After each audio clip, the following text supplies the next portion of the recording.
Guys, we need your help. There were 2 deaths on the exact same day this week in our community.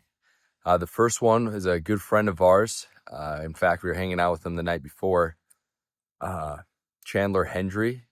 We called him Chuck on the channel often. He'd been on Stick of Joseph a couple times in Latter-day Saints.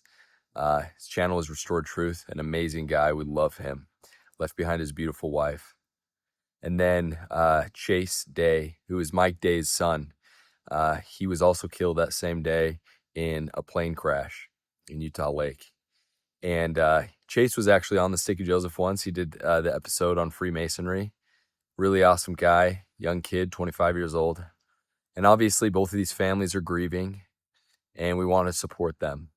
So prayers are welcome, but also GoFundMes have been set up. One for Mike's family to cover funeral expenses, as well as the remaining debt for his son's flight school, as well as for Chuck's wife, who is grieving, and just a way to help cover funeral expenses. I know that this community will be mourning with those who mourn because you take your covenant seriously. If you also have the ability to financially support these families during this time, there's obviously so many stresses that come with losing a family member unexpectedly in such a terrible way. And so if we can alleviate some of that stress, I think that would mean the world to these guys. So we love you guys. And despite the sad beginning, we hope that you find this video uplifting and remind us that there is an afterlife, that we will see our friends again, and these are covenant-keeping covenant men. And we should be grateful for those covenants. Love you guys. If you can, just share this video and or the links around so we can get these funded, hopefully by the end of today or tomorrow.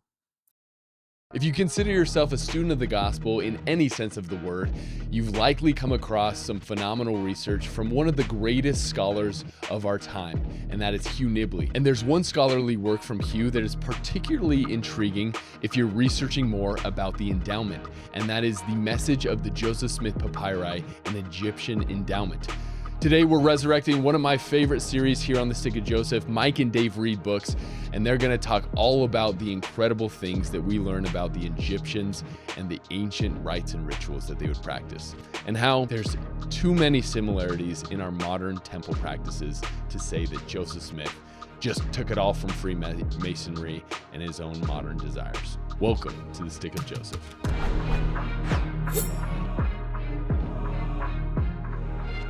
Welcome everybody to another episode on the Stick of Joseph YouTube channels. It's always great to be together with fellow nerds. If you are a fellow nerd that has not subscribed yet, fix yourself. Click subscribe.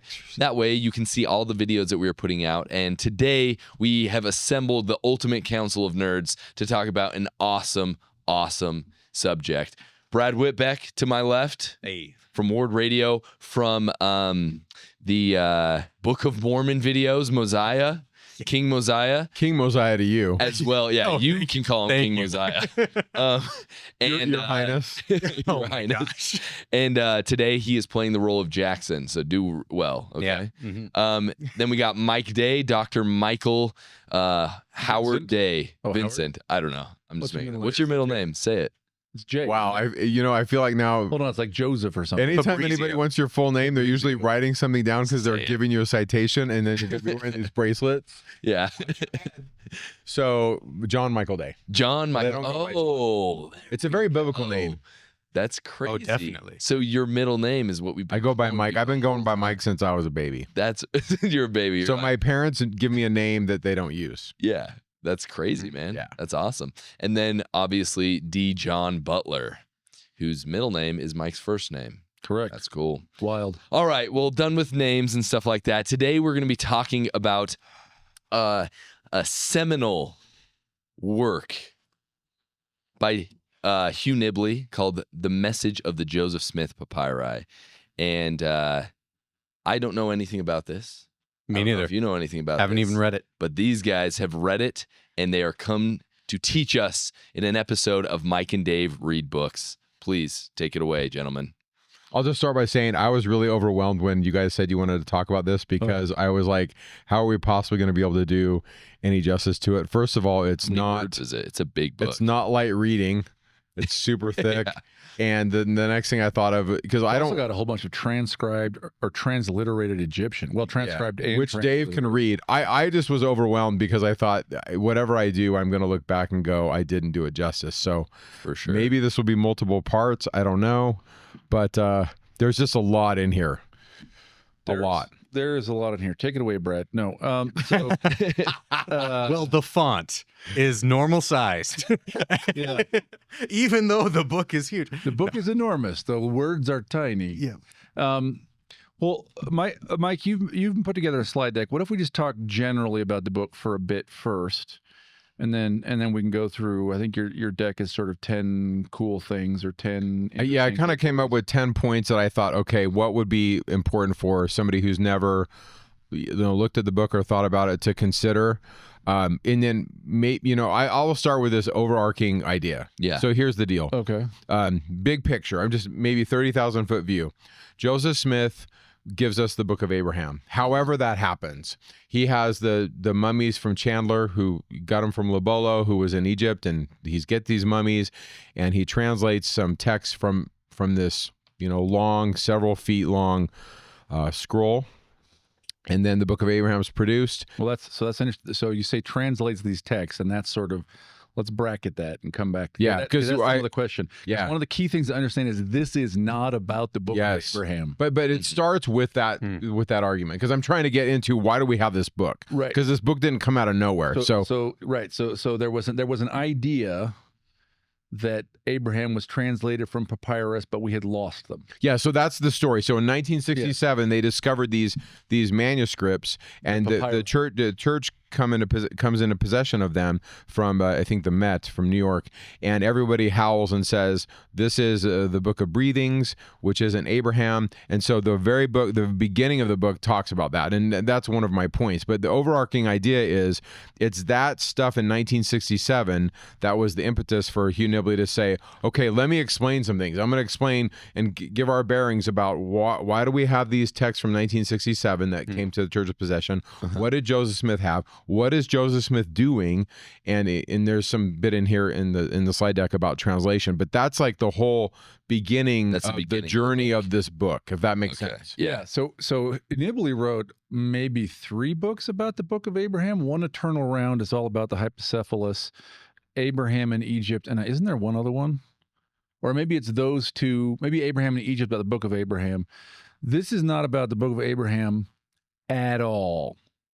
It is asking the question, okay, so if the document out of which our Book of Abraham, the 3 facsimiles come is the Book of Breathings.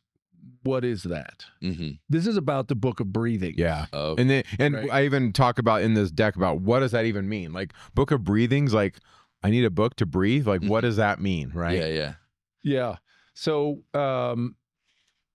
now you're going, okay, so why is it interesting? So like, why am I watching this video? It is super interesting. So be aware, he is writing for an LDS audience. And what's the subtitle? An Egyptian Endowment, right? This is zero about the Book of Abraham. It is all about the temple. Oh, interesting. And so he's analyzing the Book of Breathings as an example of Egyptian temple literature. And there's a kind of let's give a high level kind of context. Mike may have a slide on this, I don't know, but our record of Egyptian mystery religion shows up. It starts with the pyramids. Okay, with pyramid text. I think the Pyramid of Unas is the oldest one, and I think it's like 2350 BC or something. And there's like a ritual written and painted on the wall of the pyramids. And by the way, are there 8 pyramid texts, something like that, 7 or 8 of them, over the course of a few hundred years. Pyramids are built, and there are different iterations of the pyramid text, but they're all basically the same thing. And they seem to be the ritual for turning the king into a god. And by the way, specifically, turning the king into Osiris. The king becomes Osiris. He enters the land of the blessed dead. He becomes Osiris. By the way, he also becomes a star. So the pyramid texts, on the one hand, talk about how the king becomes Orion. He is the constellation Orion. And also, it's not clear if this is at the same time or if like the most recently dead king is Orion, and then all the former dead kings, you eventually become one of the circumpolar stars. So if you know naked eye astronomy at all, in the northern hemisphere, and Egypt is in the northern hemisphere, not by a lot, but it is. Okay, if we go out at night, there is a group of stars that you can see at all seasons that never goes below the horizon. It's up in the north. Those are the circumpolar stars. So these were the dead and deified kings. Okay, so the beginning of our record is the pyramid text. Now, by the way, is that probably the beginning of the thing? Almost certainly not, because it shows up full blown and elaborate and complicated. So who knows how old this is? Older. Yeah. Right. But our first glimpse of it is like 2350 BC, something like that. Yeah, no, that is. I looked it up. You got it right. One sec, I just want to say real quick, is this whole idea of the stars, like when you see Lehi's first vision, right? Yes, he sees one like the sun and one like the sun and 12 stars coming down. It's also in Abraham. There's this shift in verse 18 of, I think, chapter 2, where we talk about the stars. The greatest is Kolob, and then there's this little shift where it says, as also, if there are two spirits, one is lighter than that one, and one's lighter than that one, all the way to Christ. Yeah. And so it's literally likening the stars to spirits. And if I'm not going to do it on camera because it'd be awkward, but if I stood up and made like a little Patrick starfish, right?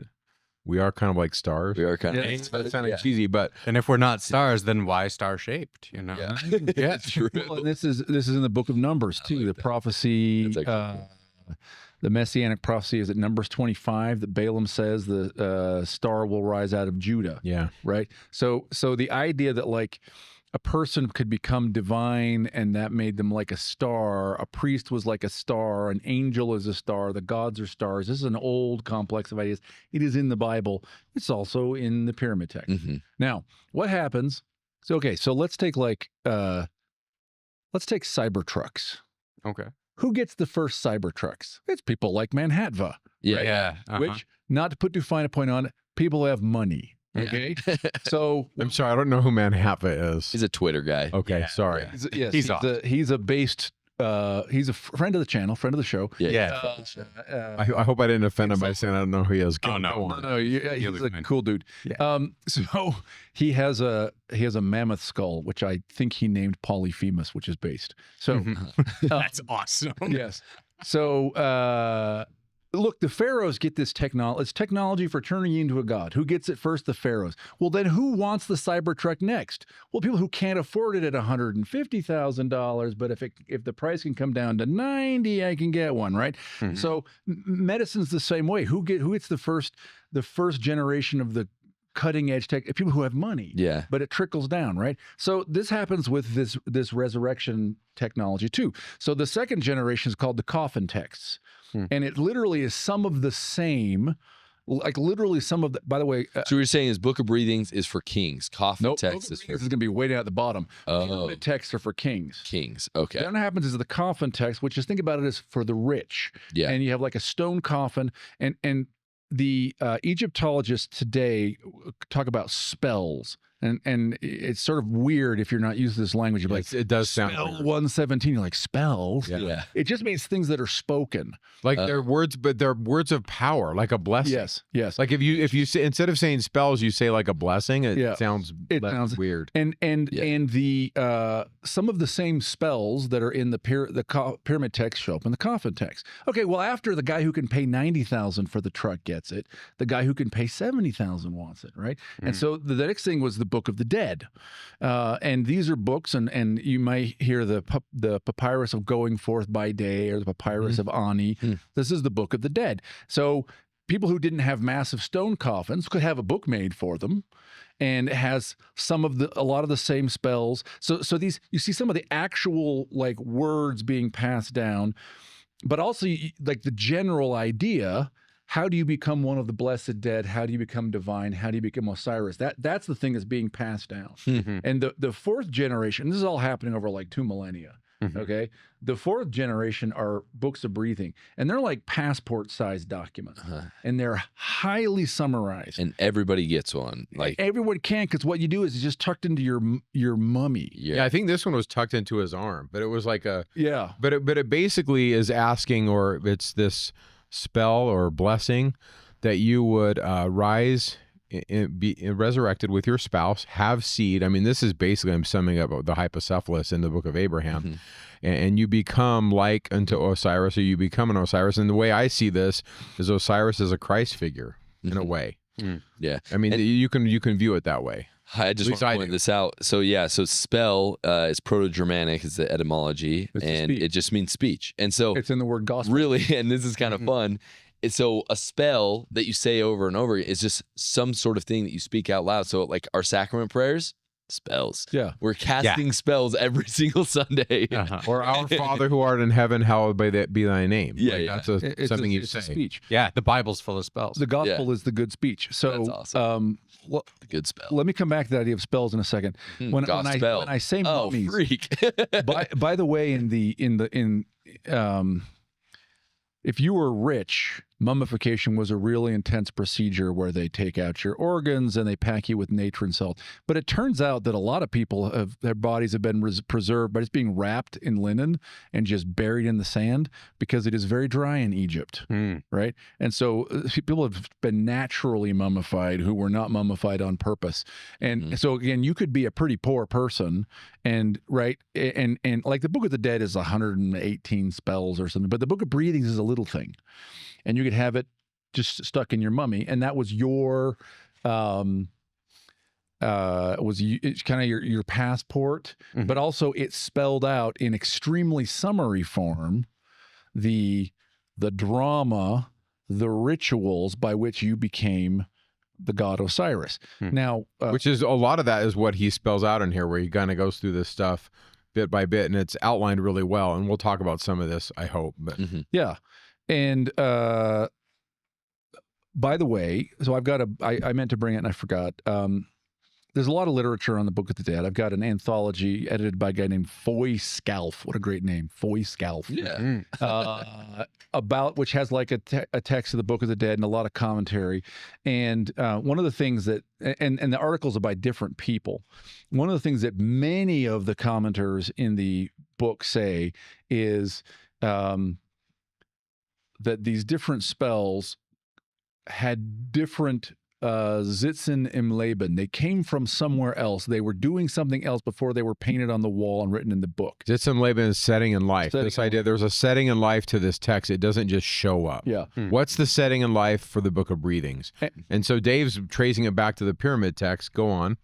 Yeah, and so some of the settings seem to be what we actually would think about as spells. So like one of the spells is like a charm for repelling snakes. Why? Well, because you encounter snakes. Because the whole thing is a drama and a journey and enduring trials and entering into the garden of the blessed as Osiris, right? Yeah. Getting through your judgment. And by the way, the snake is part of the combat myth. So I've got to be able to repel it. Yes.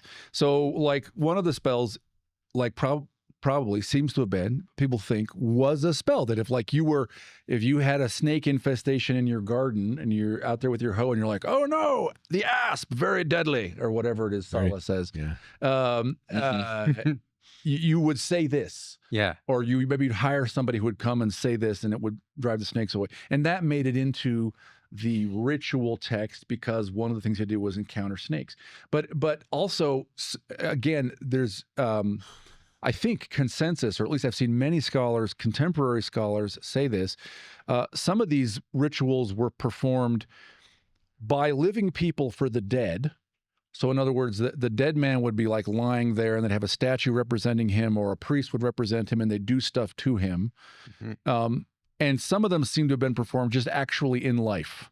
And they were rituals that were performed that got incorporated into this salvation drama. And that was Hugh Nibley's argument, which at the time no one really agreed with. Yeah. But in the introduction, John Gee says when Hugh Nibley wrote this book, He said these were things, this was part of a drama that was actually performed for the living, and many of the scholars disagreed. And now today, or in 2005 when this was published, in his introduction, he says that's pretty much the consensus. And so you have an ordinance or a drama for the living teaching about a passport to get to heaven, to be resurrected, to enter into the presence of the gods. You can see why Joseph Smith might be a little bit interested in this. Yeah.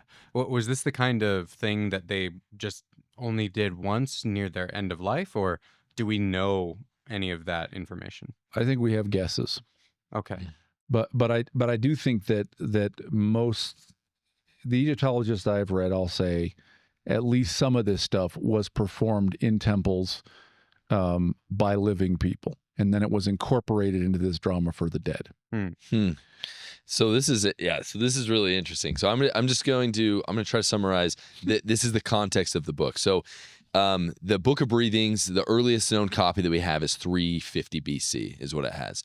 What you're surmising here is that there is a longer standing context to that. Even though that's the oldest one that we've found, there's a long standing context 2,000 years before, moves all the way up to the pyramid text. And again, Hugh's citing that old stuff to say, listen, let me show you these are the same the setting in life this stuff's coming out of, and he's drawing these parallels and connections. And to a normal person who doesn't read all the stuff he's read, it's kind of a lot. Yeah. Right. And then also I love this whole spell thing, because I had no idea. It's the gospel is the good spell. Correct. That's literally what it is, which means there are bad spells, which I think what happens all the time is we look at spell and we're immediately like occult magic bad, but there's actually good spells, and that is the gospel. Because I mean, what is the priesthood except a form of magic that is good, right? Yes. That's always what the evil magic. I can't wait to read what the commenters say to what you just said.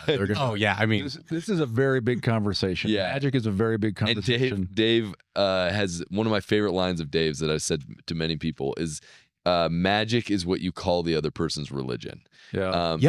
Basically, yeah. Makes that's sense. just magic, right? Yeah, So, that is just strange. in the academic study of magic, there is a lot of debate over what magic means, and there is a very good argument that it doesn't mean anything objective, that it's a negative label for somebody else's behavior. Like cult, right? Yeah, what I do is philosophy and religion and science. What you do is magic. Now, that's a whole side discussion. Yeah. You're a weirdo. Yeah.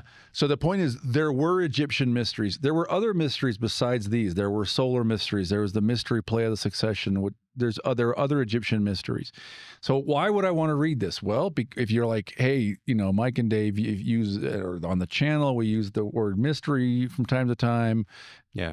I'd like to know more what like a mystery is like. This is one way to access that, written by a guy who was thinking about an LDS audience, particularly when he's writing it. And a lot of times when I was reading this again for the umpteenth time, I was reading it after I read In the Language of Adam, and I kept coming across things where I thought, okay, this is connecting to stuff Dave has written, but his book is a little bit more easy to understand, accessible for a normal person. I want to just draw attention to this slide, so hopefully you can pull this slide up. Okay. And just, if you want a 30,000 foot view of the book. So I'm just going to read through some of this. It was written by Hugh Nibley, I believe in the early 70s. My first copy was like, it didn't look like this, and it was very expensive when I bought it, but I think it was after 1967. It was in the 70s. This is thinner and wider. Thinner and wider. Yeah, this is the 2005 edition, and I think Hugh Nibley died around that time. So John Gee and Michael Rhodes kind of they've tidied it up a little bit, revised some things, and then John Gee writes the intro. And John Gee writes some really good things in the intro to kind of explain the book, which I'll refer to. Next, it's a line-by-line commentary on what Dave's talking about, the Book of Breathings. The Joseph Smith Papyri, I should say 9 and 10. It's not light reading, and then its goals are to show what this fragment is and what it is not. The Book of Breathings is not the Book of Abraham. That's very much, Hugh Nibley hits that right at the beginning on the first pitch. He's swinging at that. And then his goal in the book is to share the ancient ritual pattern across Egyptian, but also Jewish and Christian sources. So at the back of the book, he cites a bunch of things like the Hymn of the Pearl, the Gospel of Philip, or Odes of Solomon. I think he has the whole Hymn of the Pearl in there. Yeah, he puts them in there, and he says, here it is. You can see it. The Jews are doing this. The Christians are doing this. This isn't just out of nowhere. Okay. And then finally, this is best used as a reference. Like I said, this is not Harry Potter. Like This is like, yes, but there are spells. Yeah, I think I think it's a great book, but it's not something that you're gonna, especially if you're not being exposed to this kind of stuff the first time. It's just not light reading. And I'll be honest, like I first read this in my early 20s as a brand new seminary teacher, and I was like, clearly I was reading it and I thought, man, I'm so dumb. I have so much to learn. And then just since I did, a few years ago, I did my lit review for my dissertation, and I had to read basically 2 books a week over the course of, I don't know, a year. And that really helped me, like a lit review. So I think this is, it's dense. That's all I'm going to say. So maybe this is just a good, I don't want to discourage them from reading the book, but I also want to I don't want to sugarcoat it, right? Yeah, no. The point of Mike and Dave read books is to take hard books and talk about them, to say why you might want to read them, and help to make them more accessible. Yeah. And by the way, this is the first time we have read a book by an LDS author, and I don't think that's going to be the general trend. I think we're going to go right back and read stuff by not. We're making a bit of an exception for this. Because it's Hugh Nibley. Because it's important. he's awesome. It's an important book. Could you imagine if Hugh Nibley was still alive? Like Hugh Nibley on the Stick of Joseph. Be Man. 120. That would be so dope. It would be awesome. That would be amazing. So We'd have to take what he says though and go, okay, Hughes, pause, Yeah. stick it into AI and say, What does translate mean? this for a normal person. we would start. He would show up 5 minutes late. He would sit down. He would talk. He'd be speaking Aramaic or Mandean or something half the time. He'd go for like 3 hours. He'd wander out. We would then like go back and watch through and try and interpret What he said. action video to what he was saying and look up the thing. Wait, what's the thing he meant? Oh, him with the pearl. Oh, here's it. Right. Yeah. Yeah. Let me say just a couple things to add to this. This is not about the Book of Abraham. This is about the temple. Yes. So if you want to say, hey, does the temple have roots in the ancient world? This is a great book to read. It is dense. You're reading a commentary on a 2,000-year-old Egyptian book on a 4,000-year-old Egyptian religious practice. Mm-hmm. Okay? At least. And the what separates us from the Egyptians is not just a language. It's all kinds of, there's massive everything. mental chasm. Yes. So like it is not easy or obvious, okay? By the way, pause. Please put this on there just so they can see it for 1 second. This is what Dave's saying. We're not talking about Abraham. This is not the source of the Book of Abraham. That's point number 1. Not about Go Abraham. on, Dave. Yeah. So I will say this, and I'll at some point here I'll share like a couple of just fun. Like I of course you guys know what I do. I read through the book and I note things in the back that I think are interesting. And I started over here and hit the bottom and then wrote here and then over to here, right? So I've got like Stuff. a whole bunch of like things where I went, oh man, I want to be able to find that again. So I'll probably share a couple. It turns out that some of these tidbits, and I don't really know how to find them other than by reading the book through once and encountering them. I mean, I guess you could search or ask AI, but please don't do that because that's the devil. The tidbits that bear, for example, on the Book of Mormon. So I think there's some actually quite interesting things that Nibley says that he is talking about the Book of Breathings and ancient Egyptian mystery religious practice. Then you go, oh, but actually that bears directly on 1 Nephi 10, right?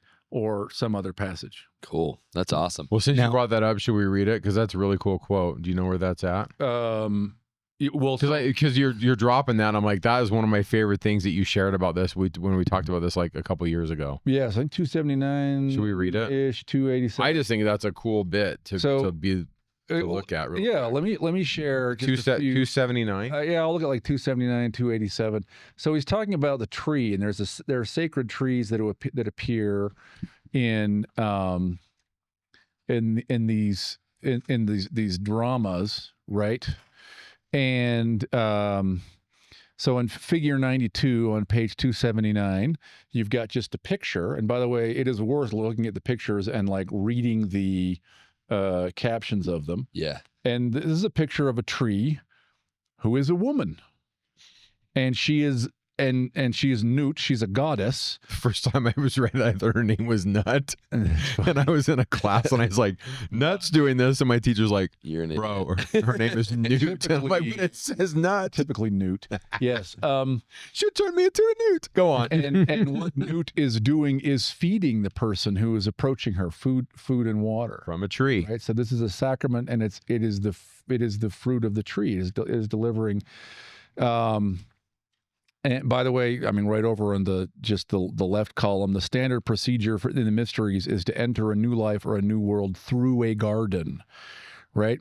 So this bit here is a discussion of the garden story, but like on the next page, Bernard Shapira has called attention to an old Jewish tradition that the tree of life is planted near a source of the water of life.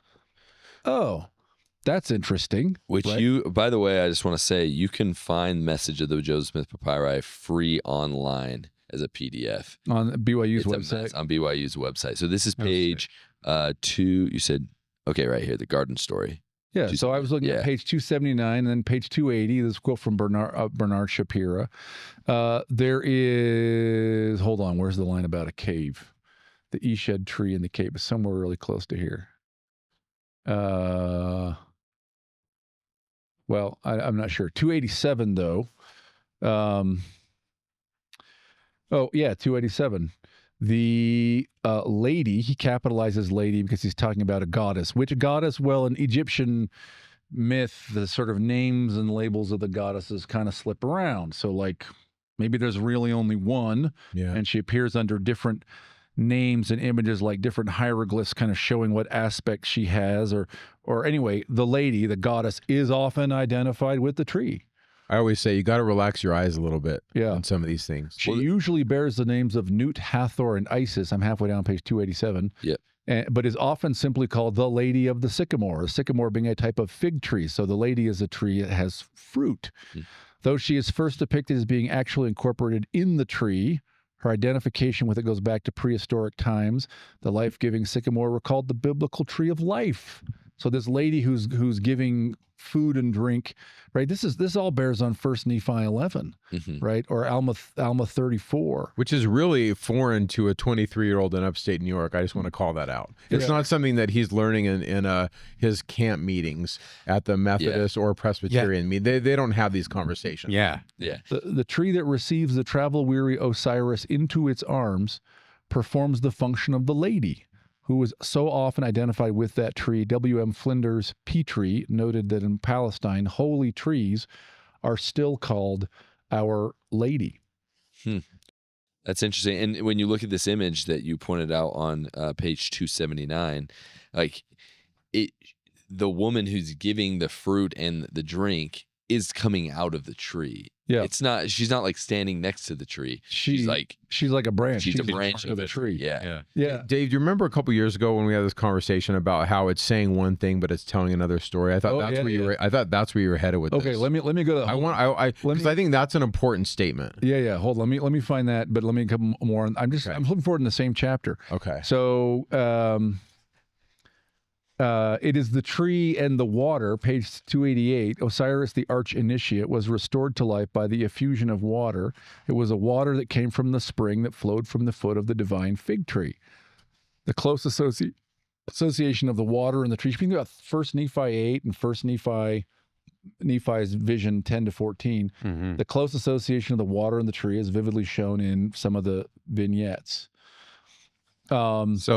This is fascinating because it just shows how Egyptian the Book of Mormon really is. Yeah. Right. So there are a number, but this is one of them. There are a couple others where you're like at one point, I think it's in this book where Nibley talks about the 7 blows of death and how the initiate is struck 7 times to put death into his body, which is super interesting because Alma and Amulek are struck 7 times by the Ammonites in Alma 14, and the last time they're knocked down, right?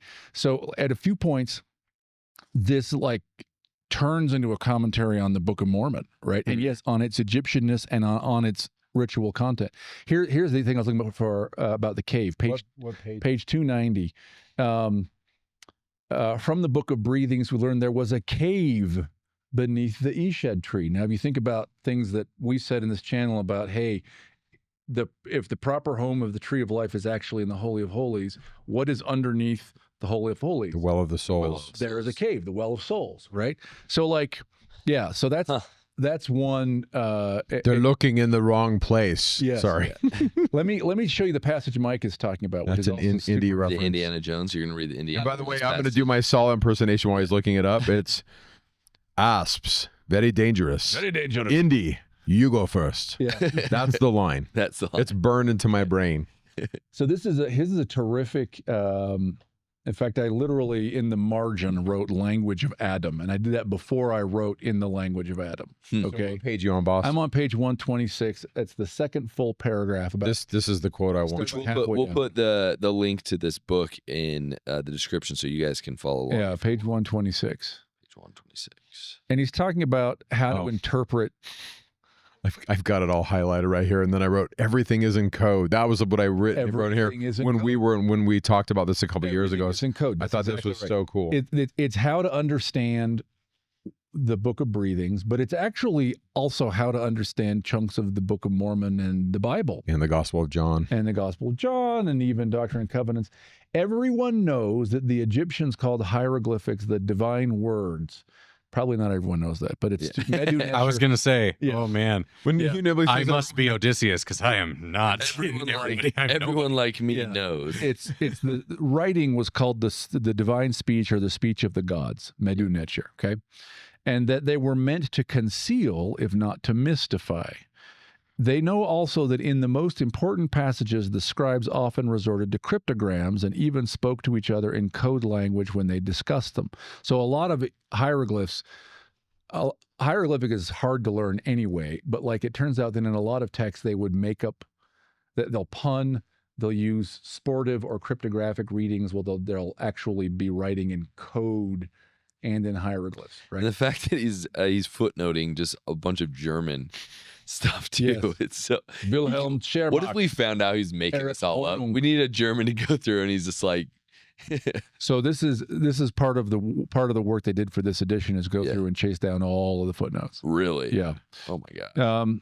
It is not too much to say that the religious texts are written in a Metasprache. So that's like a meta language. Oh, it says, or meta language. To use Eric Hornung's expression, a special Initiationssprache, an initiate's language. The words used on the higher level could only be understood in their true sense by the initiated. There it is. This is Matthew 13. Your eyes have seen, your ears have heard, therefore you understand the parables. Those who don't know the mysteries don't understand. Everything was in code. The nature of the gods concealed by a cloud of epithets, referring to mythological or cultic situations which only the instructed understood. The cultic images are not portraits, but ideograms. This is why, it's the lady could be the same person and could be described as Nut or as Hathor or Sekhmet. But the fact she was being described as Sekhmet says, well, this is the lady in her aspect of the angry, dangerous desert Part of it. wildcat, Yeah. right? By the way, that's kind of how I view the bit with the tree where he says, what is it? And he says, it's the love of God. And then he's shown Mary. And I'm not saying Mary is the lady, but in some cultures, she is called the lady or our lady. Well, the lady, But the lady from a of the Latter-day sea. Saint perspective, she's holding the Son of God. She's a type or a symbol of the Divine Mother, which is what the tree was to Nephi's culture. So I'm not here to say what it is. I'm just here to say, what if it's all this stuff? Yes, because one thing that is unique about Latter-day Saints is that we believe that we can step into the shoes of God, that he is walking us along the way to step into his shoes. Then he ascends, he exalts higher. God is always, he becomes grandfather God when we become, like him, right? Infinite regress. Yeah, infinite regress. But what I will say is that this idea of like, these are all positions of power and of priesthood and of priestesshood. Like we are all, like we're going to talk about, and we talked about with Greg Mattson, Osiris isn't necessarily another god. Osiris is us, and he's also another god. We are supposed to walk in the shoes, in the footsteps of the gods. Jesus Christ tells us to follow him, to take up our cross. He is literally saying, I am walking the path that you are supposed to walk. And he is filling an archetype, right? And so like when you're talking about, oh, the tree is Mary and it's the lady, it's like, yes, the tree is the archetype that women fall into, right? And we have archetypes that we're falling into. I think we miss the mark when we look at the scriptures and we say, no, this is just supposed to be Enoch. This is just Enoch. No, it's like we are Enoch. Yeah. We are Noah. We are Abraham, right? We are supposed to walk in these shoes. And just to go along with the things that you're saying, I think this is so cool because it's how we bring more glory to God. You know, I think sometimes people get confused or flabbergasted when they hear like what we just talked about. But guys, this is all in the service of God. And because of some of Joseph Smith's translations, we now know the work and glory of God is to bring to pass the immortality and eternal life of man. And that sounds like that's what this is focused on. Yeah. Well, think about it. Like father itself is an archetype. A father is an archetype. It's a role that you step into. My father's name is Brian. I am a father. My name is Hayden. When I step into the role of father for my father, he moves to a higher archetype. Does it rob him in any way? No, not at all. Still my father, but now he is a grandfather. It adds to his glory. It adds to his glory. So you actually, like, I've never understood the Protestant understanding is the best way to glorify God is just to like have him create us out of nothing and then have us sing hymns to him for eternity. Or to say that he can't do stuff. I think the question I asked one time is, what makes God greater? A God who can't turn me into a deified being or a God who can? And which God is more powerful? Yes. The God who can create beings like him or the God who can't? I think we talked about this on one of your shows one time, but on my website, Talking Scripture, I have a whole Tons page of articles of just collections of the first 4 centuries. It was common among early Christians to say that God's purpose was to deify man. Like they talked about this constantly. It changed after around 400 AD, but the first 400 years, that was kind of the deal. So when someone says, well, you're not a Christian, I say, okay, according to which century or which creed? Yeah. What's our parameter? But yeah, for sure. But yeah, so I just wanted to call that out. But here's big picture. The Egyptian stuff is doing stuff that the Hebrew Bible isn't doing. I don't see explicit reference, and maybe you could disagree or whatever. There's not really explicit speech in the Hebrew Bible about resurrection. Now, this is debated. There's a couple of bits in Isaiah. You've got the dead bones in Ezekiel. You've got the stuff where the Job, you've got the patriarchs constantly wanting to be buried by their spouse. Why would any of that matter if there wasn't some kind of resurrection? But there are scholars who say, well, the Hebrew Bible is not talking about resurrection. And Alma 11 clearly does, right? The Book of Mormon clearly does. A lot of biblical scholars say the idea of a resurrection isn't really coming till Antiochus Epiphanes 165 BC with the construction of Daniel, where Daniel talks about it. Jesus believed in the resurrection, but remember the Sadducees didn't, and they would be considered by some the conservative position. One way to remember that the Sadducees didn't believe in the resurrection is because they were sad. Yep. You see. So, but what do the Egyptians talk about? They're obsessed with the afterlife and resurrection and becoming and entering into the presence of the gods. On page 452 in here, there's this embrace where the initiate is embracing a priest who stands in for God, and the idea is they're coming into the presence of the gods. Now, if we read the Bible through that lens, there's a Psalm 63, which is doing the same stuff. This idea of embracing God, seeing God, coming into his presence, being filled with life.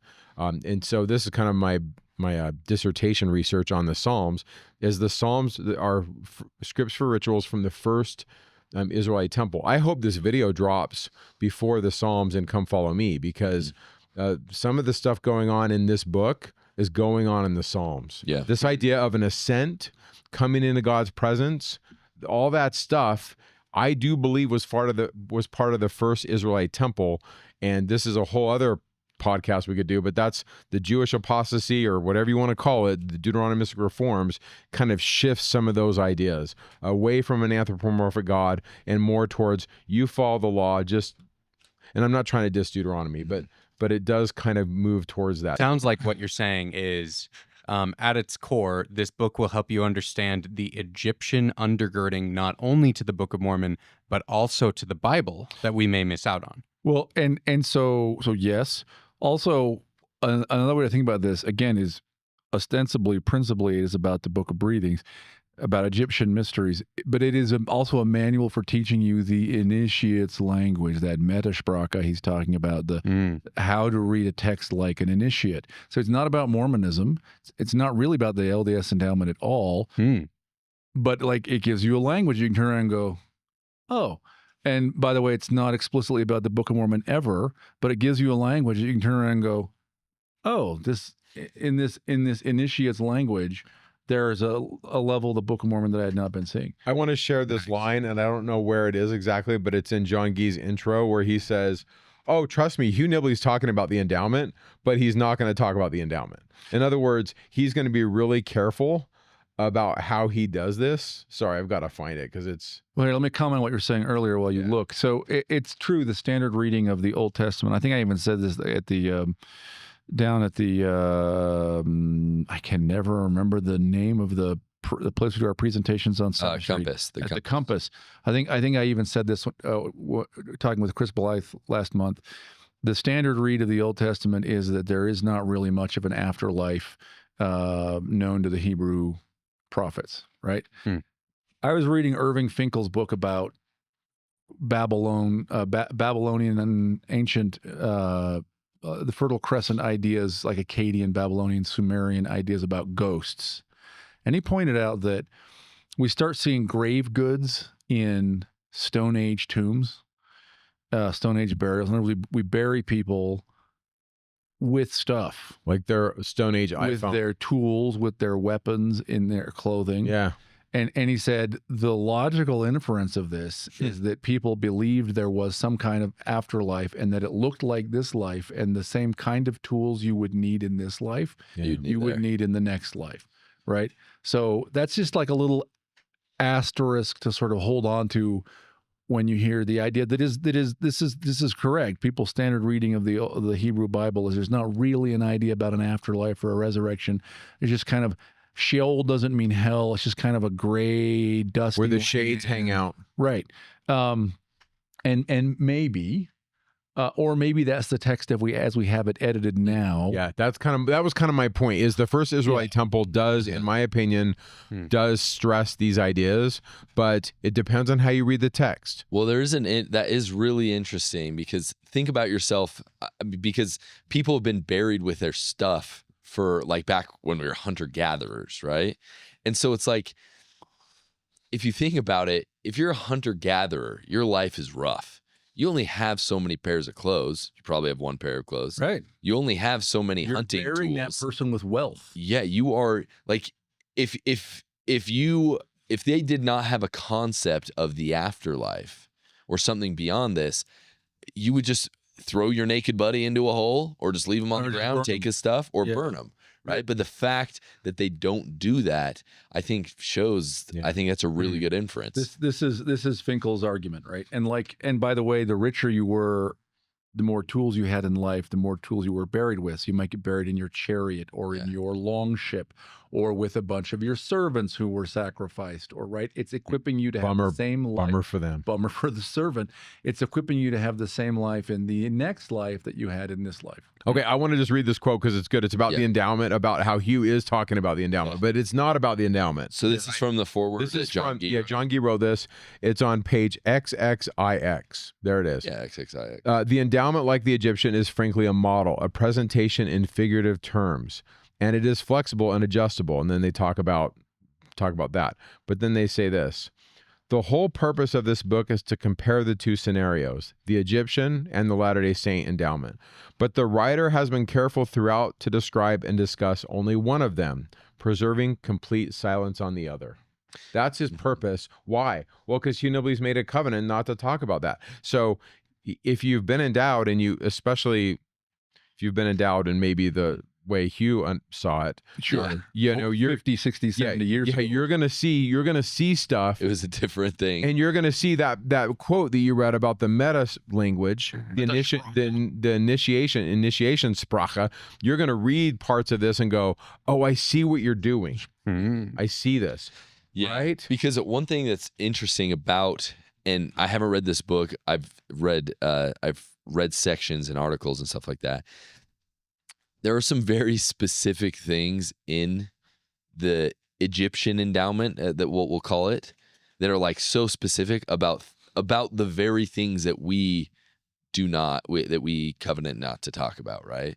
And so if you are Hugh Nibley, in a sense, like, you only focus on the one thing, because if you start drawing the conclusions, that's when you get in trouble. Well, and let's just say that a little more explicitly what we were sort of implying earlier. Man, our culture has really changed on this.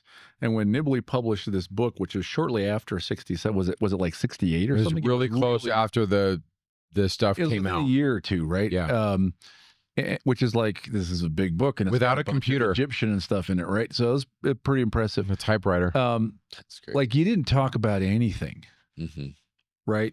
Like, there was a culture of, you don't talk about the temple at all. Yeah, right? It's Fight Club. That's not our position now. Our position now is, look, there are some things that you make a covenant not to reveal, and like, that's it. And it's not even really because they're secret, because if someone really wanted to find out that stuff, there's some doofus who has put it on her TikTok channel. Yep. Right? It's out there. That it's not to stop it from getting out there. Like, we don't feel obligated to go around and try and hunt people down and make them take it down. It's their problem. If they want to break their covenant with God, that's on them. Yeah. You made a covenant that there are a limited number of things that you won't reveal, period. And we're way more willing to talk about all the rest of the temple stuff than when this book was published, which is why basically there's almost no explicit reference to the LDS temple at all, except that that's John Gee's intro is about, right? Now, can I ask a question? And if this will derail things, we can skip it. We're on slide 2. No, it's like this has to do with the slide. We're talking about how this is not the source of the Book of Abraham. Yeah. The question I have is, why do people assume that it is the source of the Book of Abraham? Okay, so big picture, this comes out in 67, and everyone looks at it and they say, well, clearly this is the Book of Breathings. And where did this come from? Where did they get this fragment? So there's a short book, and I think it's written by John Gee, an introduction to the Book of Abraham. And I've read it several times. I'm going to give you my best shot. So Joseph gets access to several feet of this roll of a scroll from Michael Chandler. He gets some mummies. And in this book, Hugh Nibley says Joseph Smith describes it as written in very precise black and red ink. It's beautifully put together, and it says in here the description of it. We've later learned that description is given by Oliver. Here it is, the quote, I'm reading it from the bottom right. The record of Abraham and Joseph is beautifully written on papyrus with black and red ink or paint, a perfect preservation. So the provenance goes like this. He gets it, he translates it, and we get the Book of Abraham. Joseph's killed in 1844. Emma retains the documents, and she uses them and shows them and charges a small amount. I think it's like a nickel or a quarter or something. And over time, eventually those are sold off pieces, and the bulk of this stuff goes to Chicago. And do you remember the story about the old lady who the cow kicks over the lantern and the city of Chicago burns down? I remember singing that in grade school about the Chicago fire. Yeah. Well, it burned in the Chicago fire. So that stuff's gone. So there is a bit that ends up in the Met, I believe, in New York. So in 1967, somebody's looking at this going, I think this is the Joseph Smith papyrus. They call the church buys it. So there's part that goes to New York. How did they make that connection? Because if it's just a part of the Book of Breathings, how do we know it's from Joseph Smith? I don't remember the details of that, but here's my point. I think it's got the facsimiles. Yeah. Yeah. Because that's what I was wondering was... But aren't the facsimiles also on other... Yeah, there's tons of them. So this is some of the discussion, and that's really in the Book of Abraham. It's not really this book at not all. part of this. No, I know, but this is some still of them are stereotyped images, and they appear in other documents too. So Hugh Nibley's argument is this. So they could... And I even have it here on this slide. And this is literally at the beginning of the book. There's no, and I think this might be even John Gee, but Nibley says this too. There's no reason to assume that these papyri are the source of Abraham. The Church of Jesus Christ of Latter-day Saints doesn't have a position.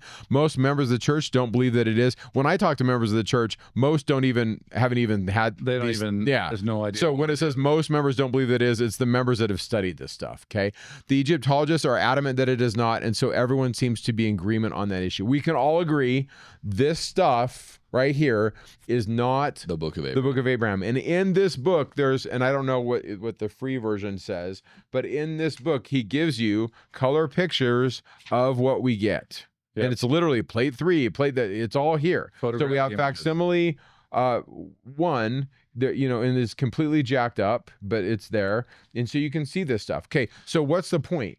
The point is this. And this is point number 2. The physical evidence doesn't match. There's no red ink on any of this stuff. Mm-hmm. And so Hugh Nibley's point is the source of the Book of Abraham, whatever that is, isn't on here because it burned, bro. Like it's gone. So in the words of Salah, you're digging in the wrong place. We don't have the documents.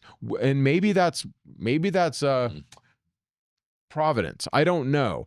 But however you want to get into how do we get the Book of Abraham, we don't have the source documents. Now, Hugh Nibley does talk about this where he says there were times when the Book of Breathings would be written down, or there'd be a vignette and a story that would be maybe attached to it, maybe not attached to it. So, if I remember right, he opens up the possibility that Joseph may have had access to the Book of Abraham. There's all kinds of scholarly discourse on this. We're never going to settle it here.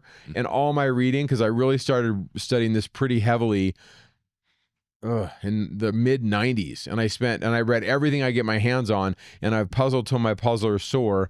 And my opinion about the translation, it doesn't matter for this thing, but I don't have an answer. Yeah. But here's what we do know, and this is Jonah Barnes's argument. Have you eaten the pudding? Mm-hmm. Like read the Book of Abraham. Mm-hmm. What is it doing? And then, this is a different book, but this is the Evidences of the Book of Abraham. I actually almost brought it because I have 2 copies of it. Do you know which one I'm talking about? Who's that book? Hoglett's book, that thick one. Yeah. And it's like Traditions of the Book of Abraham. Maybe you can pull it up and put it on here. Okay. It's out of print, hard to get. I got the one it's the one that's about from his childhood. Well, no, it's Traditions of the Book of Abraham. It's a thick book. It's a big one. Okay. Yeah, I know you've got it. I think I've seen it on your shelf. But I thought it was principally about his youth, but maybe not. But here's my point. That book goes through all the traditions in Muslim tradition, Christian tradition, Jewish tradition. There's stuff in the Book of Abraham that's not in the Bible, that Joseph Smith didn't have access to, that's in there. And so the argument is, okay, maybe we can approach it from another source. I'm not going to convince your audience that the Book of Abraham is or is not what it purports to be. Well, you might. Well, so it's called Traditions About the Early Life of Abraham, and where this book came from was at one point someone wrote Farms or whatever and said, hey, Nibley quotes this, I think it was Al-Thalabi or something, and said, where can I find this Al-Thalabi? And they went and looked, and they're like, actually, Nibley has read it in Arabic. There is no English version. So they went and tried to collect all the stories about. It's so amazing. This is the thing. He would sometimes he would read like a document in Mandaic or something and then not translate it, but just talk about it. He didn't have class or clans. This is what he did. We would have said, if he was born now, we'd be like, this is an autistic person. Yeah. Okay.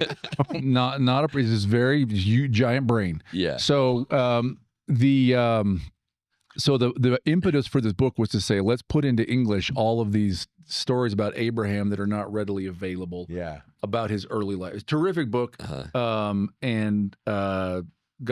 got a lot of cool stuff about Abraham as an astronomer, for example. Yeah. That then shows up heavily in the Book of Abraham. But that's not Joseph Smith's Bible. So my point is, and I'm channeling my inner Jonah, and I hope he's watching this because Jonah, I much love, bro. Eat the pudding, bro. What is the Book of Abraham teaching? Yep. So we're not going to settle this stuff on the papyri, but all of us can agree the stuff from 1967 that is now in possession of the church is not the source of the Book of Abraham. And one thing that we'll say is that I found out why they know that it actually was from Joseph Smith is because glued on the back of the papyri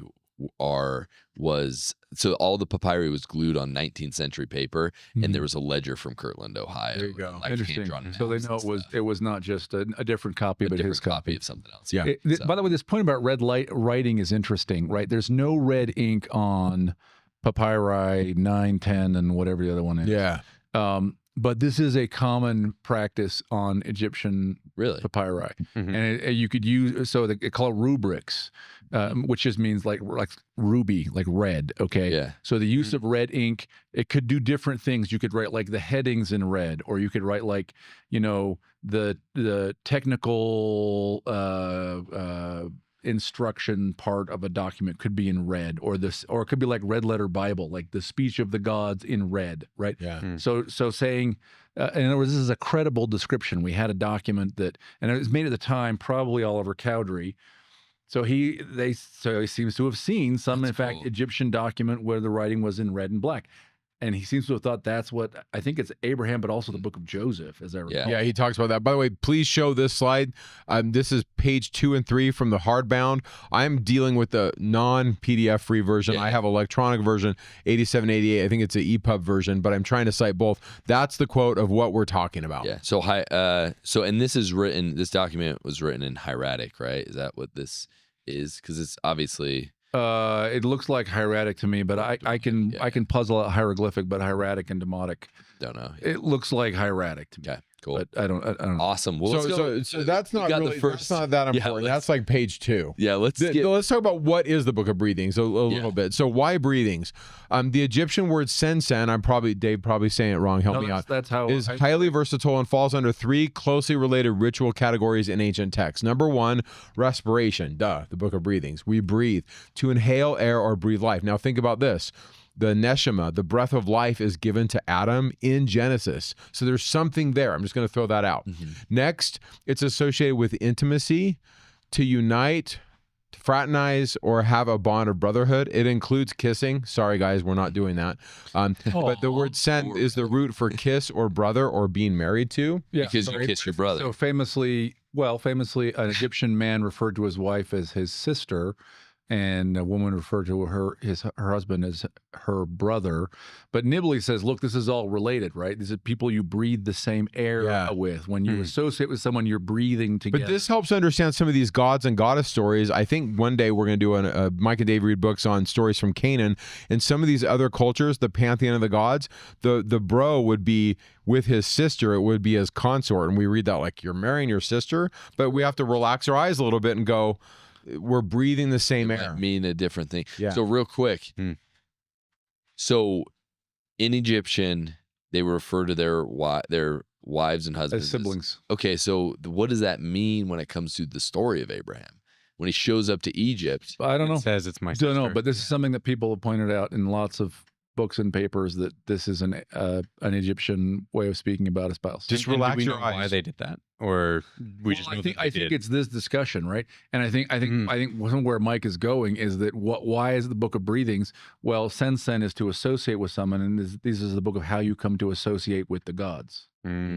I think this is in the Song of Solomon too, if I remember right. It's been a while, but when I was studying kind of the backstory, this is maybe for time for another podcast, but I think you guys already had a Song of Solomon person. Referring my brother or my sister. Yeah. Okay, so the third bit, so to reiterate, number 1, we're breathing. Number 2, close association. Number 3, suffusion. Now, what does that mean? To invest, suffuse, or fuse with, such as incense permeating the body, light, investing an image, or a soul mingling with the stars. What? So as Hugh Nibley explains, he says these are intertwined. The 2 main ideas of sensen, breathing and joining, meet and fuse in such meanings as fragrance, light, air, and joining themselves to something. Therefore, the Book of Breathings is a guidebook of joining and respiration. It's a passport designed to help the initiate breathe the air of the next world, or the world of the gods, while simultaneously uniting with the family of the gods. So we're putting things together, we're joining, but it also has to do with light or air or brotherhood. So Book of Breathings, why is it called that?